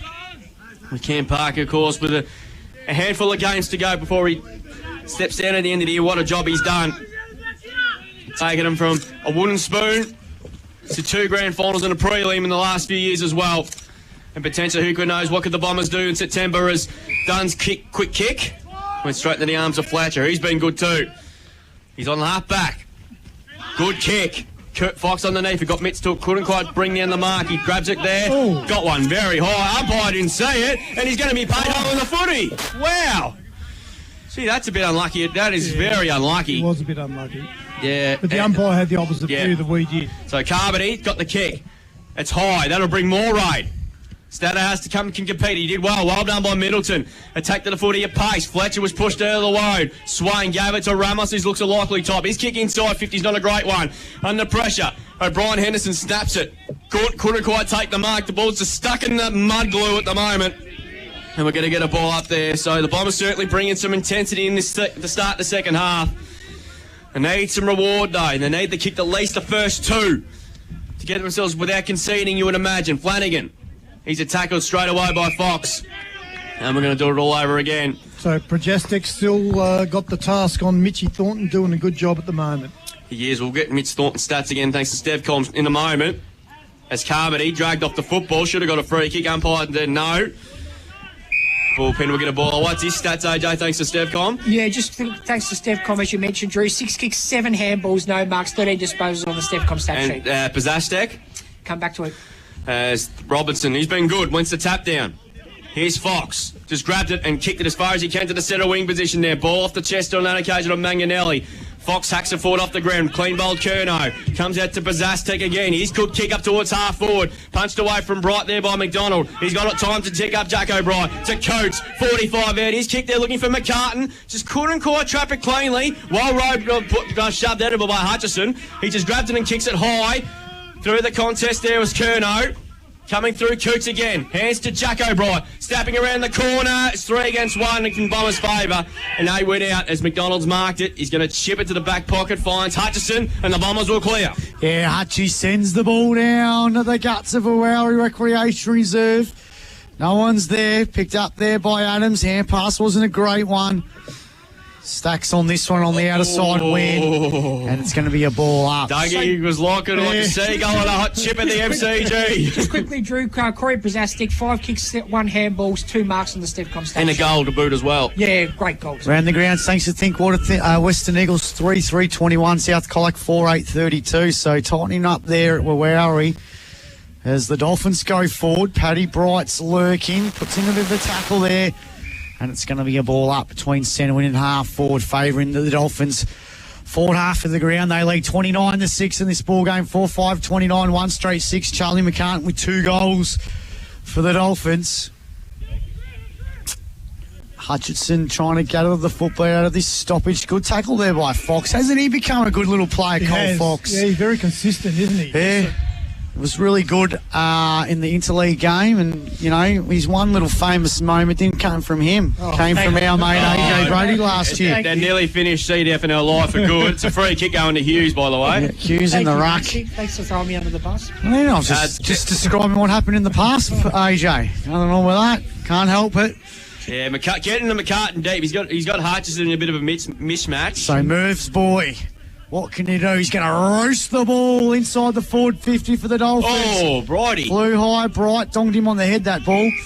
And another ball up. Falcon, wasn't it? Yep. We've seen a couple. It was more on the back of the head, though. Yeah. Saw a ripper in the twos. I saw an absolute ripper. It wasn't his fault, though. It was raining as buggery, so he might as well got his head into the ball. 30 metres out from goal. No one can get the stoppage out here. It was Flanagan's there, McDonald's there. Hughes, quick hand pass, looking for McCartan, left forward pocket. He was tackled there by Stonehouse. They won't hold the footy. They're not going to get it. It's going to be a ball up about 5 metres out from goal. Right near the boundary line. Lorne get the next one. You're right, Pete. Probably don't have to score for the rest of the game and they'll win it. Pye will throw it up. Hughes, Paddy Bright, kick was smothered. Coots kicked off the ground there by the Bombers. Went about 20 metres forward. George Curnow underneath this one. He's tackled there by Dill Flanagan, or Robertson, sorry. And it'll be a ball up. I like the look of Robertson. He looks a likely type, Pete. He has. He's battled hard because he's had 3 opponents today, so he's done a good job. He's a big boy. Well, could him and Dom Slater rotate in that ruck? Guys in the finals. He's going to get a free kick too. I think they need to. They need 2 big guys, unless one of them can switch it forward, because they do. That's one other area that they need to address is their forward line too. Well, their key position players are not overly tall. Yeah, you go. Stannard got it over the top now to Flanagan. There they go forward here, the Bombers. Ramos runs over the football. Curnow being quiet. Ramos picks up the footy, gets around Middleton, but couldn't get around the next one. And Middleton gets the free kick for the Dolphins. And advantage is paid. He goes up towards the wing position there. Stonehouse with courage. Should get a free kick. No. Gee whiz, that has to be a free kick if I've ever seen one. Hutchison got shoved in the back and it's going to be out in the full. So I don't know how that's not a free kick because Stonehouse got right. Well, McCartan had every right to compete for that ball. So Stonehouse technically should get a free kick, but the umpire said no. What do you reckon there, Pete? He's back up on his feet now, Stonehouse. Yeah, brave effort coming back with the ball. It's always a tough one for an umpire decision like that. Yep, and the AFL, they'll probably get 2 weeks for it. So we'll ask you a question about that shortly. Inverting a tribunal thing during the week with Stephen May. Kick line by McDonald up towards the wing position. Ball spills to the back. Middleton around the footy for the Bombers. Coots lined up the Timo very solidly. Ball coming out. Umpire lets it go. He's going to get a ball up. What are your thoughts, boys, on the Stephen May tribunal controversy? You got 3 weeks. What do we reckon? Pete, we'll start with you. Yeah, well, I thought the world's changed. Yeah, probably 2 or 3 years ago I would have said, no worries. So the Bombers we'll come back to that. Here's an opportunity for the Bombers. Swain was held, no free kick. Goal done in defence, but the tackle should be rewarded. No, we'll get a ball up. So my question would be, he should have tackled him. Yep. Should have tackled him. Fair call. So good, big chance here for the Bombers. They need a score here to give themselves a chance. I reckon it was, I think the tribunal went and saw Superman the night before and thinks that he could change his momentum in a split second. In mid-air. I think Francis Evans had the same onus to protect himself as well. Yeah, it's a tough one. No, it shouldn't be 3 votes. As we'll get the appeals during the week as well as Hutchison. Hand pass spilled and went straight to the arm of Bazastek, and he just thumps it long up to centre half forward. It's only 1-on-1 inside. Bright was brilliant there. Deserves a goal for his efforts, and that is an absolute just miss. That's a Premier Good playing player of the day, Drew. A contender, all right. Gee, would have been, but that capped off would have been an unbelievable goal. His first score of the day, and that's the first score of the quarter. Therefore, 6:30. Irrewarra, 1 straight 6. A great one-on-one there with Bryce McDonald and Bright was able to get possession. All right, so the Bombers, they work it out of the defensive 50 with a raking kick. Thornton flew high. Don't hurt yourself, big fella. Gord on ground level. He's tackled and will be another ball up. 30 plays, 24 points the margin around the grounds thanks to Thinkwater. Otway 2 straight. Berrigara 1 goal 7, Simpson 1 goal 6, LV 8 goals 2, and Colac Imperials 8-11, 59, Lean and Apollo Bay 2-3, 15. As kicked off the ground there by Enall, trying to get it out to Thornton. He's tackled. He's been pretty quiet, my man Mitch the ball. Yeah, Pazastek's done a great job on him. He's certainly not giving him an inch, but he's also had a few possessions himself. Well, he kicked a great goal and he's still celebrating it from that first quarter. It was Paddy Voss-like, wasn't it? Netball score at Simpson late in the Drew Simmons-like, more like it. He was better than mine. Albie 30, leads Simpson 28. They're at Grey Netball with 4 minutes to go before three-quarter time. Thornton, here we go. Big tackle. And Coots, dumping tackle, Ooh. so free kick to Mitch the Bull on centre win. That's his second stat from the Stevcom stat sheet for this quarter. And need him to start sparking up to get the Bombers into life. That's it's going to be a plucky mark, no, says the umpire. Maganelli at the back line. His kick went straight to Stonehouse. Has been pretty good today, Nick Stonehouse. He's going to wind up, puts Irrewarra back inside the forward 50. Bouncing ball here. Overrun it there. On his head, gets it out. Adams gets the hand pass out. It's been stolen. It's got to be a free kick, it is. Oh, no, it's not. No, I reckon he's going to ball it up, is he? I thought he was going to tap it on the shoulder there. So it was Swain there. Lost his number in the mud as Hughes wins the tap out. Kicked off the ground. On the goal line, and guess who? Alex Adams in the long sleeves. Got the hand pass over there up to Eduardo Curnow. And a nice little plucky hand pass to O'Brien Henderson. Kick wasn't good. Ennell's got the footy. Tied up against the boundary line. Couldn't take the mark. Here's a chance for Irrewarra back. Goes to the goal square. The Bull was sniffing a goal. Just ran too far. Sort of like shotgun through. And it'll be a ball up in the goal square. Oh, that was an opportunity there for Irrewarra Beeac. What about the candy from Eduardo Curnow? Yeah, jeepers. Umpire to throw it back up. Dean H. Tevelin. It's Robinson, Curnow. He's tackled by the ball. And we have another ball up in top of the goal square here. Irrewarra Beeac pressing. This is probably the first time in the whole game they've been able to lock it inside their forward 50. And every player is inside their 50. For a couple of stoppages. Umpire throws it back. There'll be a free kick in a minute if no one can get this clearance out. Smart's there. Here's a chance. Right forward pocket for Blake Middleton. He's kicked it to the other pocket. It's gone out of bounds. It's going to be a boundary throw-in. Oh, boy. So this is big. This is a big next few minutes here for Irrewarra. Yeah, they really need to get a goal here, don't they? 11.5 gone in this Sports Power Colac third quarter here on Mix FM. 1 straight 6 Irrewarra Beeac. 4-6-30 Lorne. The reigning premiers against their grand finalists. Irrewarra Beeac. Balderas wins the tap out. Comes out now to O'Brien Henderson. And it's going to be stolen. Dill Flanagan has taken the mark. Class Harbour Centre mark of the day. Just go back and have a ping, Dill. He'll go back and have a shot. It's going to be a tough kick from there. I reckon he's maybe about 2 or 3 metres too far out. Bit interesting. He didn't take the actual coaching role. Yeah. Did it back in round 1 when Cam Parker was missing from the second childbirth. And he goes back. It's a goal. I think he's cleared it. He has just cleared it. Dill Flanagan. And he's told people having to go and get stuffed. He's kicked a big goal, and I'll tell you what, it's awoken the fans here. What are you doing? It has. I think everyone was going for a snap, and he's been able to wake them up. And they go to 2 straight 12 Irrewarra Beeac, Lorne 4-6-30. Greg Allen Farm Machinery scoreboard, 13 minutes gone in this third quarter.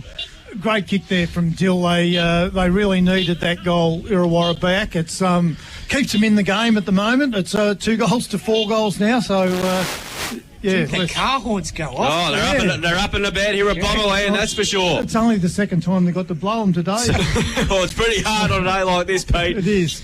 So Dill Flanagan with a big goal that keeps the Bombers within striking distance. With a line of player footy to be played in this one still. Bullpen will get a ball up.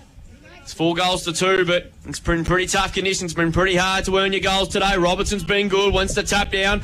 Goes towards half forward there. Flanagan there placing good pressure. Lays a good tackle there on Hetherington. We'll get a ball up there on the edge of the square at centre half forward for the Bombers here. If they can get there, the next one, all of a sudden they can believe they can win this game. Robertson again. Wins to tap down. Smart. Dispossess. Coming through again there. Middleton there for the Bombers. Oh, hit the umpire. Nearly done a Peter Carey. Ball's coming out to Coots. Swain harasses him. Good tackle there on Paddy Brightline McDonald. He's been really good today. And we're going to get a ball up here. I'll tell you what, there was another umpire that famously took a mark out here. Oh. Is it you, Maxie? Yep. Oh, no. Paul Cass. Oh, not Paul Cass. Johnny Cass always reminds me of that day. I just couldn't get out of the way, and I took a good chest mark. Class over centre mark of the day that day.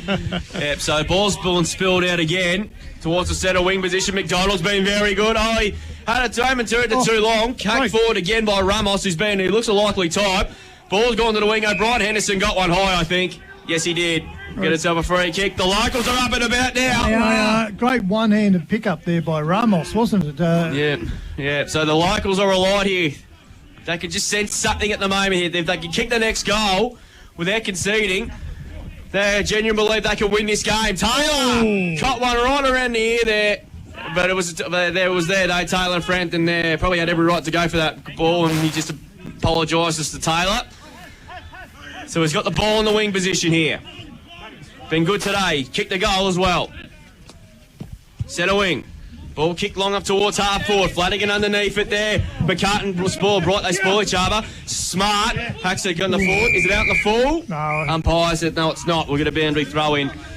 So it's like I said, Pete, this next few minutes are huge here for Irrewarra Beeac. If they can get the next one, they can just sense something at the moment. Paddy Bright come down hard on his shoulder there. Yeah, he's making his way to the interchange. He's in a bit of discomfort too, so he's going to the bench. Haven't seen Cooper Stevens out there since midway through the first quarter with that knock. So hopefully nothing too serious, just more of a precaution warning, anything, whatever it is. Kerno, Ramos over the top. We'll get a ball up there, right on the edge of that, of the glue pot, as we call it. The glue pot. We called it back in the old community station down in Warrnambool Peak. One of the commentators go right in the middle of the glue pot. It was one of the days between Cobden and Terang Mortlake there during the final. Ball spilled out to Coots again. He's been fantastic. Kicks towards the left forward pocket. Hughes is in the box seat. Oh, almost dropped the ripper, but it's out on the full. So Bound Round Pie was in the right position for that. Free kick will go to the Bombers here. This is a big next few minutes for them. So cannot look forward to concede the next goal. 16 minutes gone. 2 goals straight to 4 goals 6. Lorne over Irrewarra back. Free kick's going to go to the Dolphins in the back, and Jacko Bright's got the free kick. So Bright now winds up. He puts it inside the forward for the Dolphins. Big pack around this one here. Lurking is Hughes. Quick hand pass stolen. McDonald. Thumping kick out of the defence underneath this one. Couldn't take the mark. He's still Flanagan against Fox. Ball sort of stays alive still. The Fox tries to gather it. And as he was trying to gather the football, I think he's got someone's head in his arms there. I think he might have. Got young Frampton, I think. He thought it was a football. Yeah, he did. Well, he got the red hair, red footy, mistaken identity. Pye throws it back up. Robertson wins the ruck here. And Curnow sends it inside the forward 50. Bright just drops it. Chancey now for Hetherington. Hetherington this way, that way. Dances it around. Puts it to the hot spot. Bouncing ball. Trying to gather the football. Gee, everyone's just covered in mud, aren't they? Except Louis Holmer. And we another ball up. And Sean Smart. Sean Smart's pretty clean. Then you get Best and Verus folks taken off you for being so clean. Yeah, I reckon you might. Mike throws it out, Robertson. You just got to dive in the mud just to get yourself a bit dirty, don't you? Looks like you haven't done much. Yeah, of course you do. What are Sean Smart's stats, AJ? Yeah, Sean Smart on the Steps stat sheet. 1 kick, 1 handball, 1 Oh, he hasn't done much. No wonder he's playing. What about Louis Don't Holmer? let Smarty here. What about Louis Holmer, Drewy? AJ? Yeah, Louis Holmer, 3 kicks, no handballs. Oh, there you go. Well, So that's they're smart. clean. That's smart. They're only about 600 games experience between them. I think they've got every right. Hetherington under there. Hughes is trying to gather the football. So's Bright. Hetherington lurking. Bombers trying to collect it, get it out through Andrews. Here's a chance now for Ed Curnow. This way. Oh, he's been stolen. Play of the day. Blake Middleton came behind him like a librarian. No. And he got the AFL champ done and dusted. On ya, Blakey. That was a big play.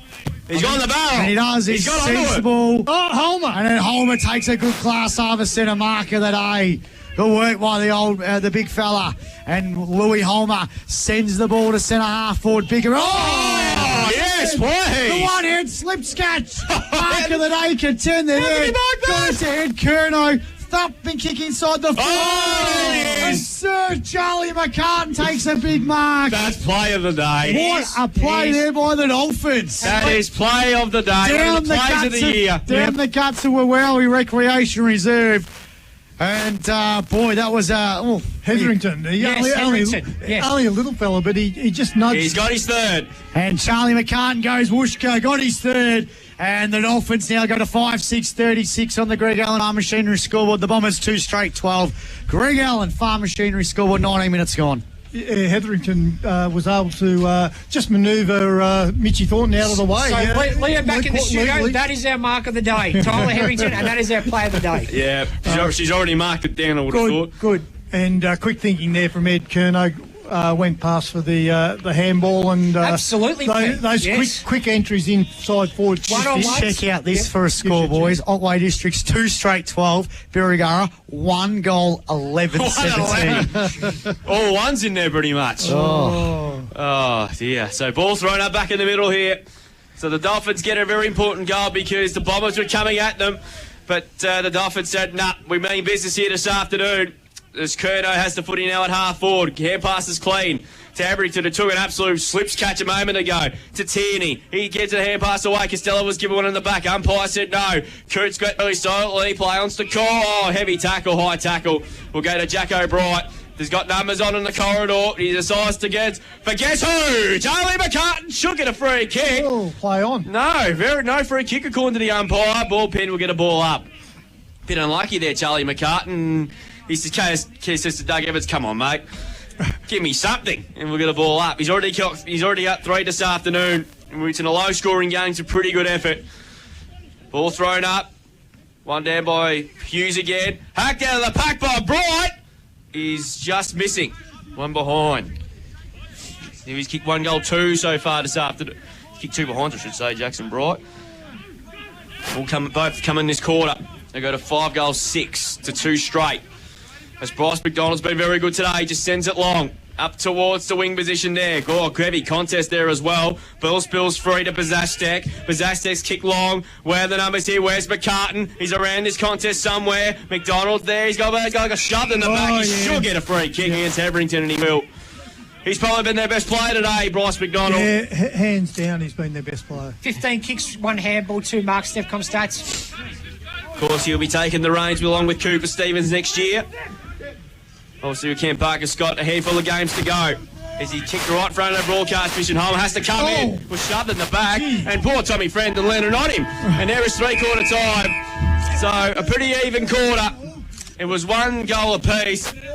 And Ed Curnow is giving him a bit of a serve. He said he should have punched that ball away and would have taken Pete Mulherron's hat off. Because 3/4 time.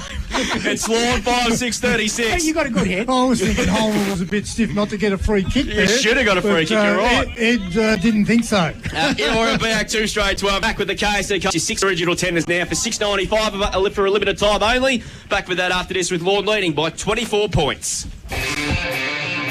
On Mix FM, this is CDFNL Live. Our home here in the southwest. The Great Wall at Elvie, they can't break him here, South Colac, as Day sends it inside the 450. Oh, good catch. And somehow they have broken it, and there's a mark. That's a good catch. It's Tommy McKenna. Mark Rosevere's there as well, picks up the football. Here we go. Winds up. He's kicked to the hot spot. That's what he can do. Strange kicks, very high. Not going to make the It didn't. Riddell. It's down for Riddell. Yes. Riddell mops it up like a rover and kicks a goal at a contender. Yes. Westfitch. Pete, I think Lincoln Dare was interfered with. He was a bit stiff there, I reckon. So play's going on. Keys to Riddell now. Explodes from the contest, 40 metres out, and kicks a ripper out of nowhere. Goal at a contender to real Riddell here. He's 60 metres out. He kicks to the hot spot. It's high. Down it has to come underneath. It's there. Take a ripper. Should be paid. And it will be paid. That was a great mark. He had no heat at the moment. They get out of it through Garner. And Garner hacks to kick. High. Underneath it there. Downer. Good mark by Barrow. I've been really impressed with him. Packed forward brilliantly by Lincoln Dare to Mulder. Strong! Great grab. He's just starting to rip a... You jinxed him.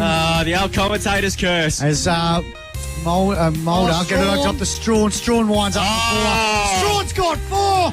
Get around Strawn. He's on 4. Goal at a contender. But I know Adam Donahue, he's been superb today in pretty tough circumstances, to be fair. Goes short to Brazzani. He's only equalled it. He's got to get one.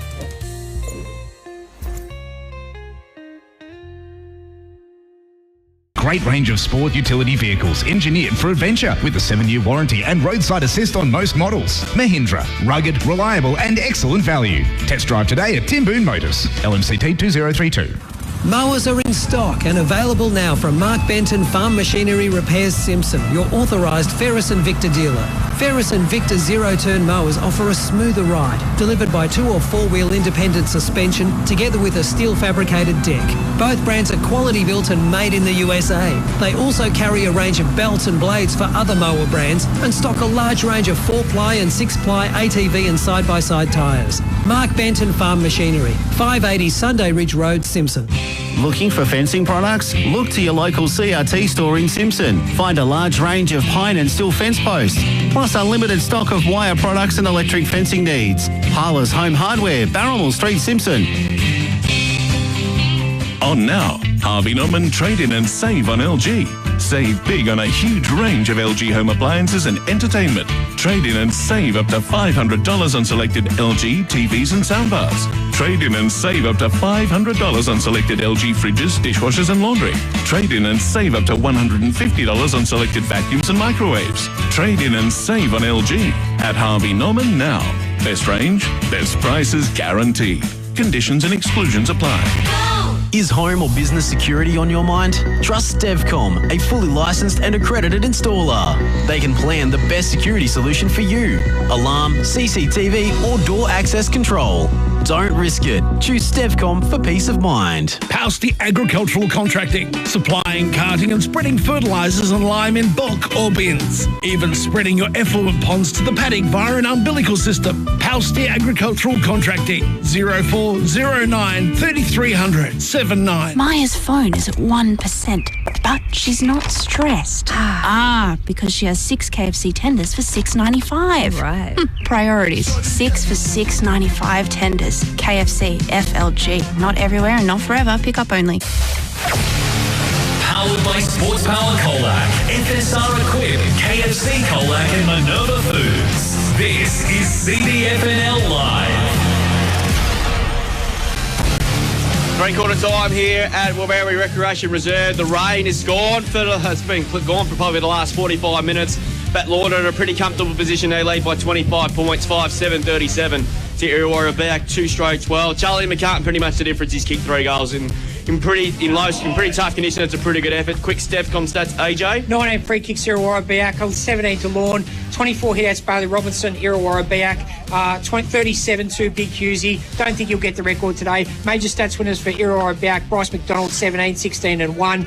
Mitch Thornton, 8 and 7, 15. On Lorne's side of things, 22 to Oscar Coots, 19 and 3 and 2 marks. And also in the end, so 12 or so to Ed Curnow, 8 kicks, 4 handballs and a couple of marks. Those are the stats winners on the ground. That's Stevcom boys. Gold Coast up by 52 points, but about 10 minutes to go. They're around the grounds thanks to Thinkwater. Birregurra 1-11-17. Top Districts 2 straight 12. LB 11-2-68. Lead Simpson 2-7-19. Imperials on reunion day. They're 11-12-78. Lead Apollo Bay 2-4-16 in South Colton. They're going to get the Chockies against the Western Eagles 6-10, 46 to 3, 3-21. And LB lead by 4 at the moment in the Ogre and Network with a few minutes left. Of course, winners today in that were Irrewarra Beeac over the Dolphins, Birregurra over Otway, Colac Imperials over Apollo Bay, and South Colac by 10 over the Western Eagles. As the KC Colac last quarter is underway. Go get your 6 original tenders for $6.95. I tell you that they will go down an absolute treat on a day like this. Oh, heavy hit there between Bright and Tierney. Both back on their feet, which is good to see because that was a pretty heavy knock. Yeah, friendly fire. Because Bright copped a heavy knock late in that third term as well, so he's okay and back up and running. Hughes again wins the tap down. Bazastek doing a great job on Thornton. Coming through there on that occasion, Swain. Thornton again. Quires out a quick hand pass. Coming through again, there was Coots. Back to Jacko Bright and back to Curnow. Kicked inside 50. Jacko Bright should have got a free kick. Umpire said no. Spills to the front again. Tierney, hand pass it out. Jacko Bright wants some traffic to come at him. He sent us the kick. Tierney underneath it. Here comes McCartan. Got it. Gee, that was his class with a capital C, this man.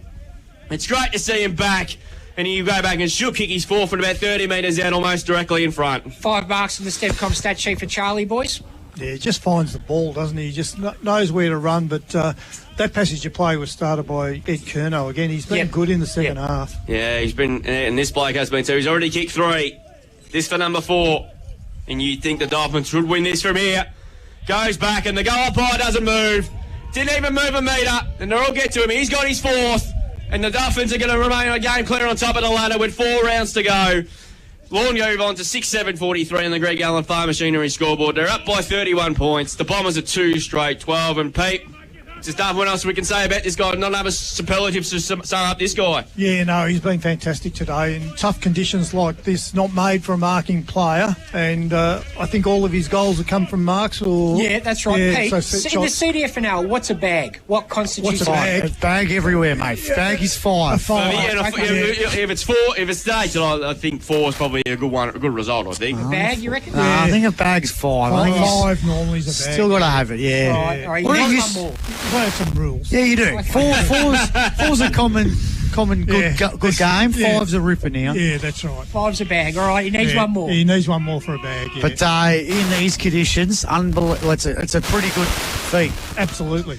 It's about 1 degree out there. 27 for the season now for him as well. Yeah, he could win the Coleman for playing half the year. 26, 26. Kicked off the ground there by Andrews, but wasn't great. Ramos is there as well for the Bombers, and it'll be another ball up.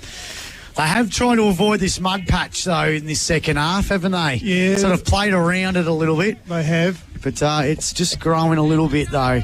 As Turney kicks the ball forward for Lorne. Comes out now to Paddy Bright. Seems to be all right. And it'll be another ball up. So 6-7-43, 2 straight 12. And Sort of gone the script to how I thought it was going to be. Yeah, I think similar to last year against Lorne in that game in the mud that day. They've sort of just flexed their muscles against a good opponent and really are struggling to score the Bombers against Lorne, and that's what happened last year.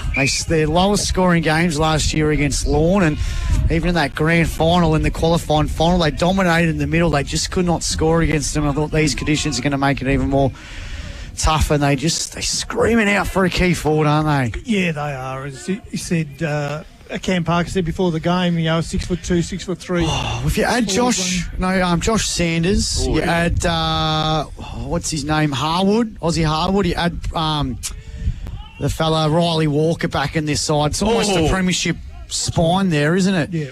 Kerno got the hand pass over top to Przastek right up against the boundary. Oh, this is behind. Oh, that was a good build up there by Lorne. 6 goals, 8:44 now. The Dolphins 2 straight 12. Irrewarra Beeac.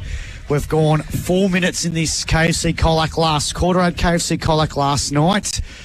I won a game during the week on the app, and I got 2 Zinger burgers, 2 chips, 2 drinks, 10 nuggets for $12. Wow. $12. What a deal with that. And that fed me to Camperdown on the way to Mortlake last night. I'm surprised you didn't offer Pete Hickey any. You should have given him a buzz and tell him to come over. He would have devoured all of it on me. I reckon so as well. I am paying for it today, though. And also add in the 6 original tenders for $6.95 available now too. That's where Pete is going tonight, Drew. Along with Christmas in July as well, which has got a few days remaining before we go into August. As he comes it out, hammering beautiful handball to Przastek. This deserves a goal from 30. Preston as he kicked. McCartan's underneath it. Did he get one high? No.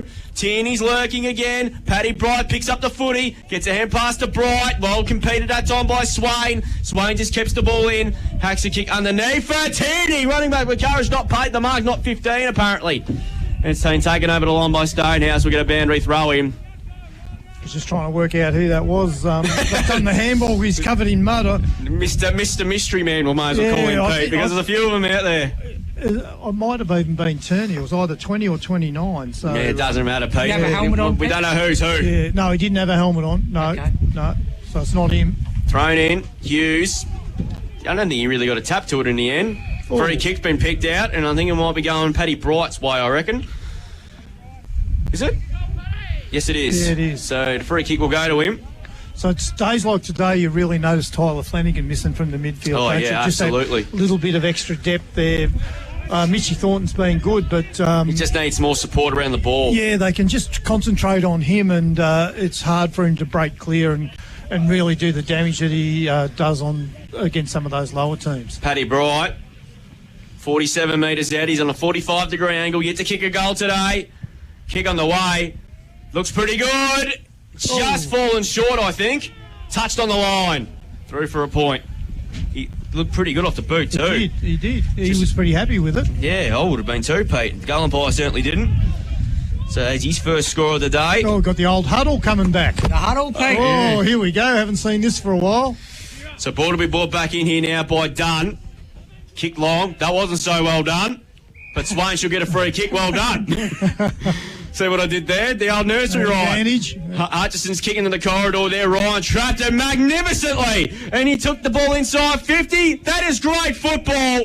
And Paddy Bright marks it at 50 metres directly in front. He quickly plays on. Where's McCartan? Doesn't really need him in the end. Kick went a bit too wide for Taylor. Still a chance though. McCartan, what can he do? What can he do? He's done it again! You can't keep him now for long. He has 5. On the left. With no time to look at the goals, and he has gone bang! Goal of the day contender. That is unbelievable. A Westvic Sheds and Garages goal of the day. Funny enough, boys, he's kicked the last 5 goals for the Dolphins. That's a bag, Maxie. Yeah, he's got a bag. He's officially got a bag. Oh. If it's not any in that who the RSL player of the day is, well, I'll go. Hey, 7-7-49 Lorne. 2 straight 12 Irrewarra Beeac. Greg Allen Farm Machinery score. Well, that's also a player they contended. Clayton Ryan's pick-up, Pete, was sensational. It was, and he's the difference. Charlie McCartan's finishing up forward. His ability to hit the scoreboard is the difference between these two sides. On the left, Pete. On the left. On the left, yeah, and a bit of a banana. He's taken the you-know-what out of us this afternoon. 27 for the year. Oh, he's a wonderful player, and it's great to have him in our league. He's Charlie McCartan. And the Lorne, they go inside the forward 50. Their damage isn't finished yet. No. Absolutely flexing their muscles again. Paddy Bright sends the ball back inside the forward 50, looking for Jacko Bright. On ground level, George Curnow's lurking. Swain's there. Be a ball up in the left forward pocket. 5 goals to Charlie McCartan in the muddy conditions. It's a great feat. I'll tell you what, he's going to have a big September, I reckon. Oh, yeah. Hughes wins the tap out. On ground level again, kicked off the ground by the Bombers. They're trying to work it out of defensive 50. It's gone out of bounds. And a boundary throwing. 7-9, 51 to 2 straight 12. So why it's muddy, the conditions have really dried out, haven't they? You can see they're handling the ball better now than they were earlier. Let's not forget too VDH to come back as well. If they had the same conditions they did in that first quarter, Hughesy would have been on about 100 hit-outs. Would have had about 1 billion stoppages. Yes. And not much, I don't think McCartan would have had his 5. Here's Thornton, kicks out of that area. Good work by Balderas, palmed it forward. Swain was underneath this one. Whooshka. And it's going to be a free kick to the Bombers, I reckon. Yeah, it might be going, I think it's... Hutchinson. He's battled hard today. He's done a pretty good job, really. Yeah, considering... So across half back, he's going to kick the centre in on the outer side there. Good mark there by Andrews, Charles Andrews. That's 50, surely. Very proper name, isn't it? For an Irrewarra back player. Sends the ball inside the 450. Patch flew high. He's taken it. Good mitts there. Louis Patch marked it like Matthew Richardson there, Pete. Let's hope he doesn't kick it like Matthew Richardson. Briscoe normally kicked the goals from far out. It was the ones in the goal square that he would miss. Oh, he's getting it off. He got the hand pass over the top to Charles Andrews. That's Thornton. And he's missed it behind. And it's their first blemish of the day, Irrewarra back. They're 2-1-13. Lorne 7-9 at 51. Greg Allen Farm Machinery scoreboard. We've gone 10 minutes in this KFC Colac last quarter. Ed Curnow's going to do the kick-out duties. He can do anything he likes, the coach. He goes short to O'Brien Henderson. He goes out wide. Costello's on a hard lead. Just bounces off his chest. We'll get a boundary throw in. So T20 today in the West Indies, we saw an unbelievable 100 by Tim David, the 5th fastest in T20 history. 37 balls, I think it was. Ridiculous. They're chasing 210 or whatever it was, and they made it with about 5 overs to spare.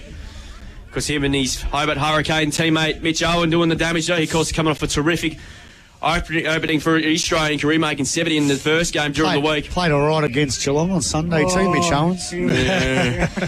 Why do you always have to mention Geelong in the same sentence? Well, why do you have to mention cricket? Well, we're allowed to. Well, I'm alled to then. Well, yeah, there you go. If you can make 100, you can do whatever you like. So ball to free 3, ball up again. Yeah. Ball up again. Ball thrown up again. Robertson, who's competed pretty well, applied some good pressure on Hughes, but it was a bit too vigorous in the tackle. And Hughes is going to give himself a free kick. Think quarter around the grounds. Imps 14-13-97, leading Apollo Bay 2-4-16, and Western Eagles 3-3-21.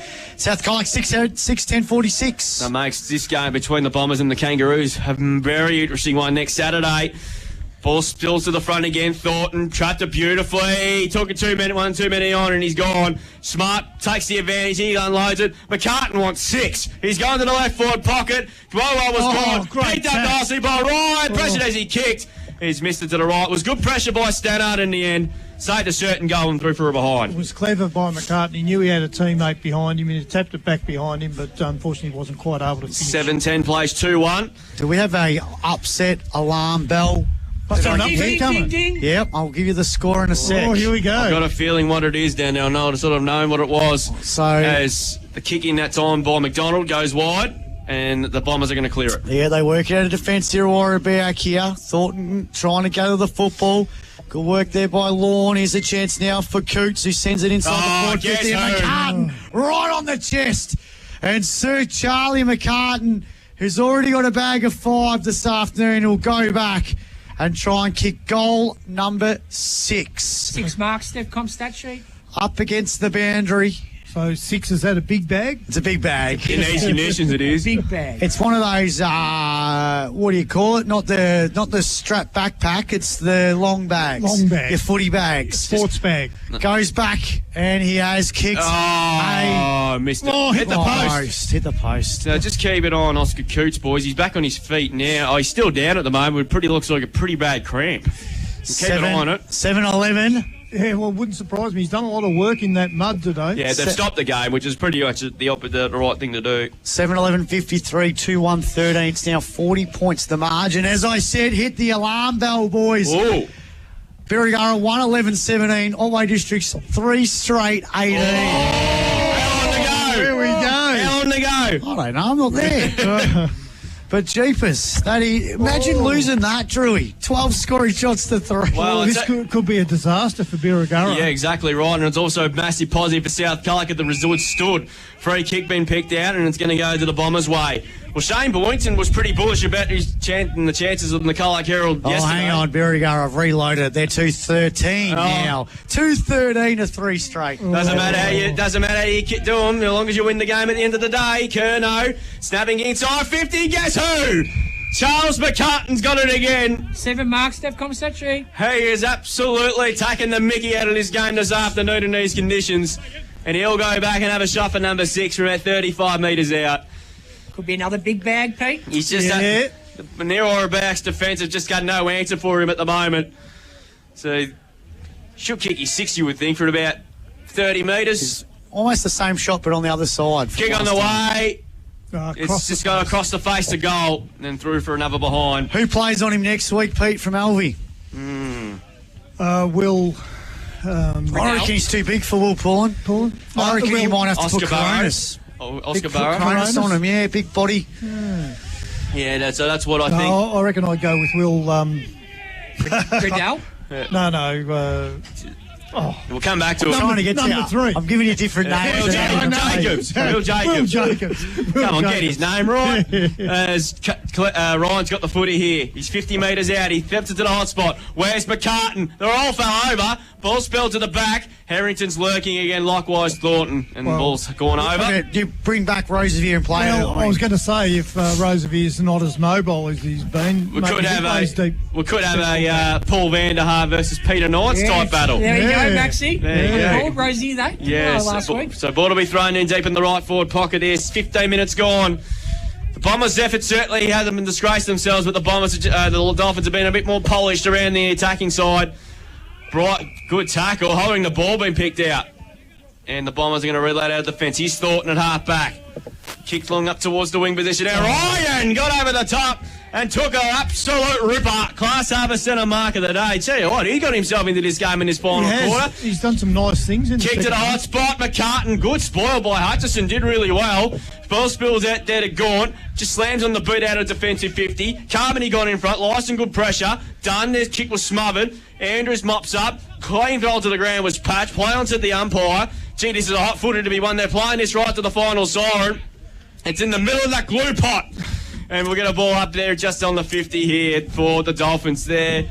I can see a few drops of rain re-emerging here at Webberry Recreation Reserve. PISS in the very shortly. We'll get Michael Roberts there. Here's a chance out for the Dolphins trying to go forward again. Prozastek's lurking. Hetherington, good stoppage there by the Bombers. They ball kicked out of defensive 50 here. On ground level, Hughes kicks off the ground again. Good job. Fox puts in a tackle. This is obviously we should get Michael Roberts, recruit him for the day. Free kick's going to go to the Bombers. Across the half-back line. For them, they kick. Finds a teammate short. Hutchison. Here's a chance now for Maxi Boy Hutchinson. He's been good today. He has. Ball kick now. I reckon for the first time this quarter, they've gone slightly past the centre. Here's a chance now for Andrews. They're going to ball kick now, dribbling towards the 50. Flanagan's got the football. Kicks inside the forward 50. Fell over though. Kicked off the ground there.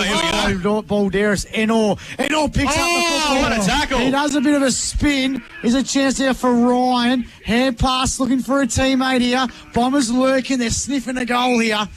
We a ball up about 20 metres out from goal. Top of the goal square. He was a bit unfortunate there. The Lorne fella kicked it off the ground straight into his own teammate that ricocheted back behind them. And then a goal for the locals. 2-1, play 7-12. Lorne leading Irrewarra Beeac. Right forward pocket here. Dolphins, though, with the footy through Harrison Taylor, who just kicks it out of bounds on the full. Casually. Yeah. I think they want it downfield, but I think they've got a real fair case, I reckon. It should have been out. It should have been a downfield 3, but anyway. Well, captain's challenge. Maybe one day it might come into the great game of football, I hope. That day, I'm not following it. Oh. Could you imagine a captain's challenge? Oh, it'd be disaster. For stuff like this. Did you see one that was played in the Broncos game last night that decided the game? I reckon Zachy Merritt needs a few challenges. That was good, mate, I think they need more than that, I reckon, Essendon at the moment. His biggest challenge is playing with Essendon. I heard a good call. Everyone wants Essendon banned from Friday night, Thursday night. I just say ban them. The bad news is they've got another one in 2 weeks. Now they got one against the Cats. That's going to be a nice little training drill. And they've got one against St Kilda too. Ball kicked high, up and under. Big pack around this one here. Ramos is there. It's on the left forward pocket. Lorne fighting hard to just stop him. Right to the death, as a good side does. While Irrewarra back, they're continuing the fight as well. Pye throws it up right on the point line. Hughes is there. Here's a chance there for clean cut. Louis Homer, who bangs the ball out of defensive 50. What a kick that was. Went about 50 metres. Here's a chance now for Hetherington. And it's gone out of bounds. Boundary thrown on the straight line wing here, right in front of Bay 13 here at Irrewarra Beeac.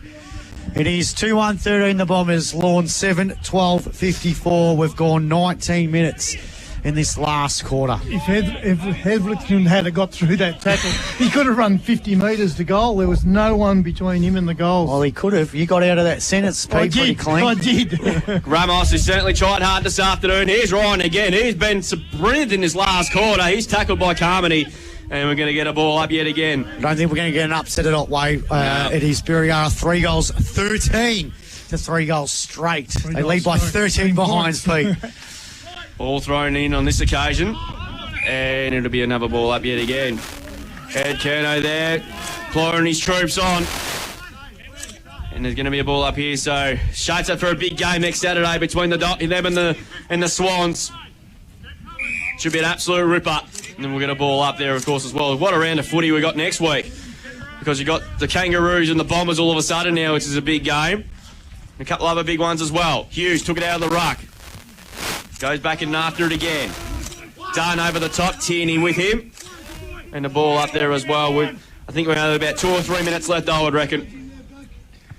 There's about 20 players surrounding the footy. Ed patrolling there. He is. Oh, yeah, I think his voice is broken because there's one deep voice. Yeah, he's very deep. I reckon him and Michael Lim can have a voice off, Pete. A voice off. Tell you what, of course, he was teammates with Sam Doherty for a number of years as well at Carlton. Was Ed on Blues Radio the other night? It was, apparently. He was on Blues Radio. Radio. He was the other week, but I don't think he was on Thursday night. Well done. Congrats to Sam Doherty on a career and obviously what he's been through throughout his career with knee reconstructions and his cancer battles and everything. Very good story. Just unfortunately just was at the wrong club at the wrong time. Yeah, as well there Imagine too. if he stayed at Brisbane. That's what I was thinking. Here's a chance for Balderos. If he can pick up the footy, that's in the back, I reckon. Should get a free kick, and he will. And Kerno, slow to get up. Easy back up on his feet now. Obviously, Bombers, their effort around the ball certainly not let up. Although the scoreboard doesn't indicate it, but the effort has certainly been really good as the ball kicked long. Stato got up way too early. McDonald easily been their best player this afternoon for the Bombers. And he will get a ball up right in the middle of that mud pit, glue pot, whatever you want to call it. The mud pit glue pot. Yeah. Mud pit glue pot. Well, there's about 20 other names we can't mention, but we won't mention them on air. As the ball spilled to the ground. Ball still in dispute. Gone towards the boundary and it's gone over. As you can hear from the boundary umpire there, of course, as well. So, Bombers' effort, Peter, certainly haven't let up, although the scoring doesn't indicate no, it. You can't question their attack on the ball all day. Their determination's been there. They just haven't got the tools, unfortunately, when they go forward. You've got South Colac, Irrewarra to come, along with the Colac Imperials in round 18. And Otway, of course, before that. Well, the Dolphins have got Elvie next week, as we mentioned, and they've got the Colac Imperials in round 17, which is a September preview, which everyone's really looking forward to. So time ticking now. We're 22.5 minutes in. Not a lot of time left. Court now being moved in the ruck, and there's the siren. So a job done for the Dolphins, and they stretched their leadership down up to 6 wins for against the Bombers. And they were way too good in the end this afternoon. 7-12-54. A 41-point win in the end. In fact, 41 points in the end to Irrewarra Beeac 2-1-13 with Charlie McCartan finishing up with 5 goals in the afternoon, and a low-scoring game was an unbelievable effort, but it was a pretty hard-fought contest, but the Dolphins, Pete, just continue on their merry way, heading towards back-to-back premierships. Yeah, look, it was an impressive effort there from Lorne. They tough conditions, and they had an opponent that never let up on them all day, but they stood tall in the back line. They really made it tough for Irrewarra Beeac to get any scoring position at all, and Lorne were able to lock the ball in their forward 50, I reckon, for probably 70% of the game. It was locked in Lorne's forward half, so it was a great effort there, and Charlie McCartan was able to capitalise on the opportunities that he was given, and to kick 5 goals in conditions like that out of 7, it's a great effort. We'll go around the grounds before we take a break and kickstart the RSL post-game show, and the winners today, well, this is Carlac Imperials 14-14-98, defeated Apollo Bay 2-4-16. Other winners involved Irrewarra, Elvie and South Carlac. We'll get those final scores for you very, very shortly. A quick go through the A-grade now before we take a break. Irrewarra Beeac here this afternoon, 50, defeated Lorne 44 in an entertaining contest. Irrewarra 51, defeated Otway Districts 40. South Carlac 51, defeated Western Eagles 44. Carlac Imperials 75, defeated Apollo Bay 19. And Alvey defeated Simpson in a really entertaining contest down at Tigerland 45-41. We'll take a break here on CDFNL Live. Back with the RSL post-game show after this break with the Dolphins winners by 41 points. On Mix FM, this is CDFNL Live. Weekday mornings from 6, it's Mix Brekkie. Would you like to read it out? Why did the chicken cross the road? Oh, because you wanted to eat chicken nuggets? Because... And well delivered too. Very good. That was good. Yes, I liked brilliant. it. That's one of our better ones, I reckon. Nice work. Mix Brekkie for McDonald's Colac and Snap Fitness Colac. Mix FM.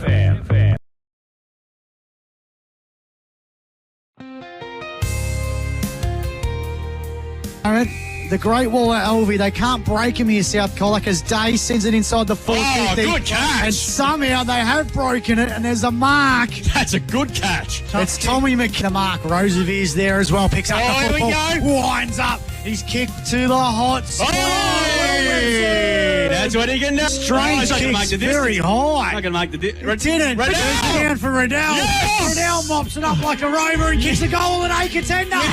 Yes. Oh, West Fitch. Pete, I think Lincoln Dare was interfered with. He was a bit stiff there, I reckon. So play's going on. Keys to Riddell now. Explodes from the contest, 40 metres out, and kicks a ripper out of nowhere.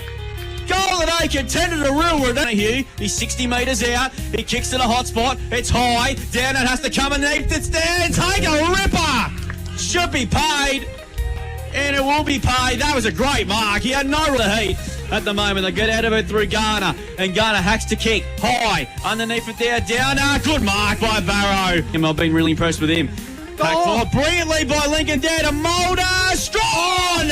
Right grab. He's just starting to rip a... You jinxed him. The old commentator's curse. As Mulder gets up to Strawn. Strawn winds up for 4. Strawn's got 4. Get around Strawn. He's on fire. Goal at A contender. But I know Adam Donahue, he's been superb today in pretty tough circumstances, to be fair. Goes short to Brazzani. He's only equalled it. He's got to get one.